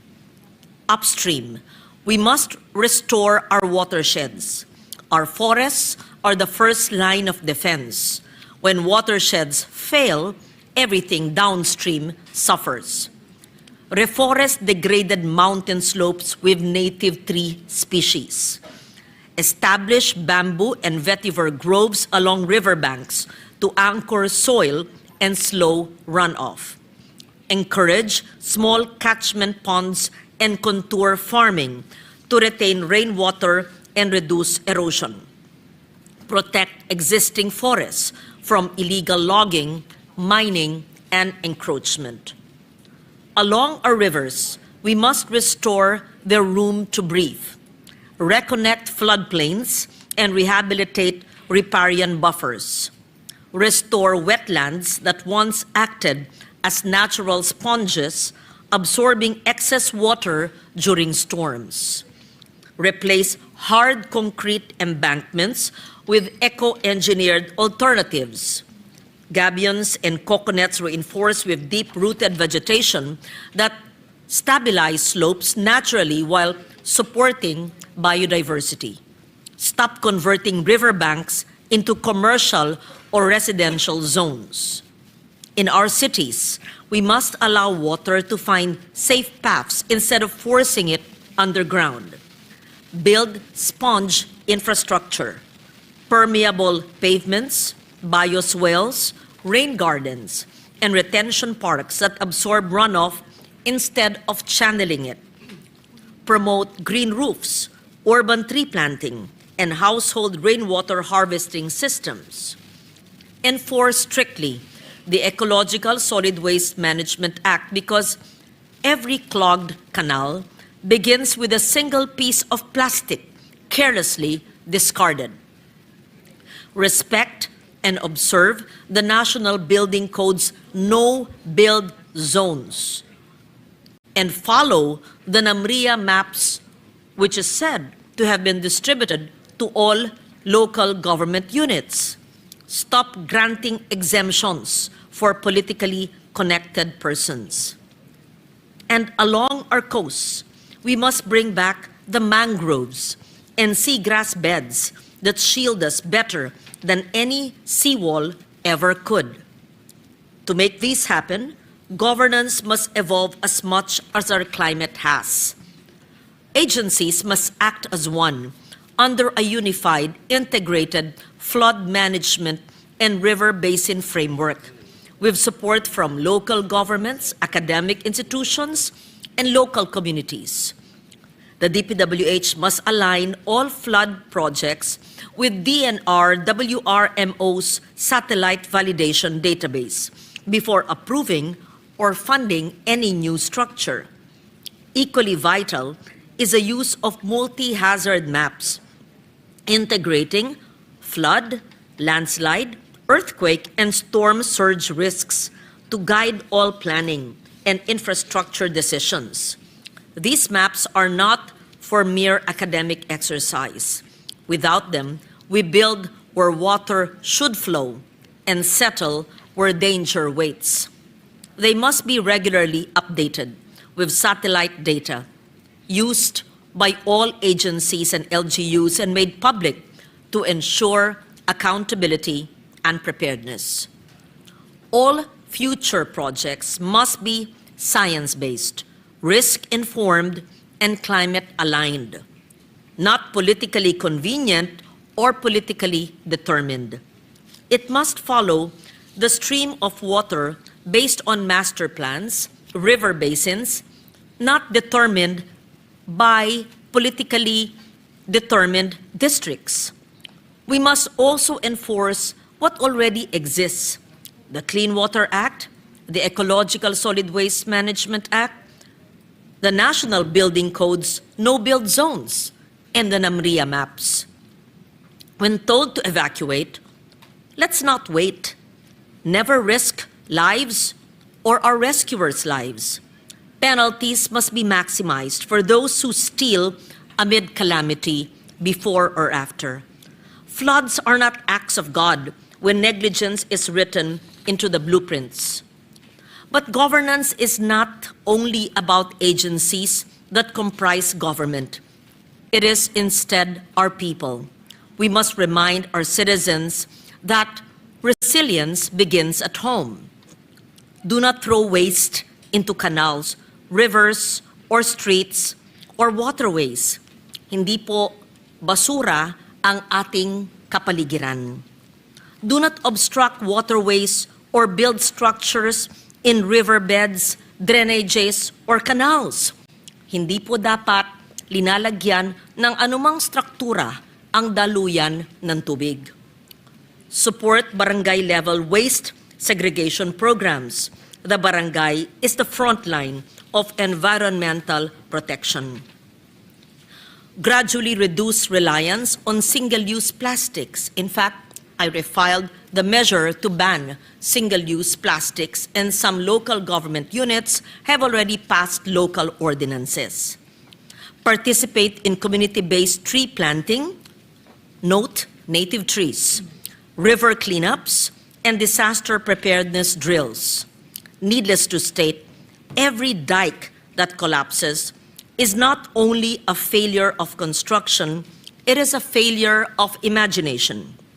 At the end of the day, flood control should not be measured by how many walls we build, but by how many lives and ecosystems we protect. The legacy of Tino and Juan should not be another round of bidding for quick repairs, but a nationwide realization that resilience cannot be engineered slowly by concrete. It must be grown, restored, and sustained. We cannot keep reacting to typhoons or floods. We must live with them wisely, with foresight, science, and the guidance of nature. Harmony begins where greed ends and where governance works with nature. At the end of the day, Mr. President, the best flood control is nurturing nature, protecting our watersheds, protecting our forests and not logging them, and protecting the mangroves that are the best buffer and defense against storm surge. Thank you, Mr. President. Majority Leader.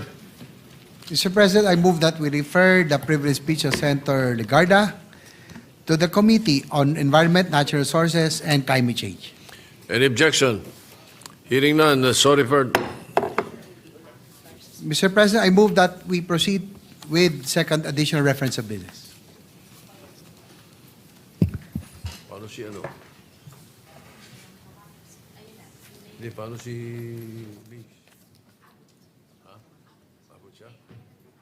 Meron pa. Alright. Okay, the Secretary will proceed with the second additional reference of business. Second additional reference of business, committee reports. Committee report number 8, submitted by the Committee on Social Justice, Welfare and Rural Development, on Senate number 155 by Senator Tulfo E., an act simplifying the documentary requirements for accessing government financial assistance and for other purposes, recommending its approval with amendments, sponsored Senator Tulfo E. To the calendar for ordinary business. Committee report number 9, submitted by the Committee on Social Justice, Welfare and Rural Development, Senate number 254 by Senator Tulfo E. An act penalizing selective, discretionary, and discriminatory acts in the delivery of social protection programs, recommending its approval with amendments, sponsored Senator Tulfo E. To the calendar for ordinary business. Majority Leader.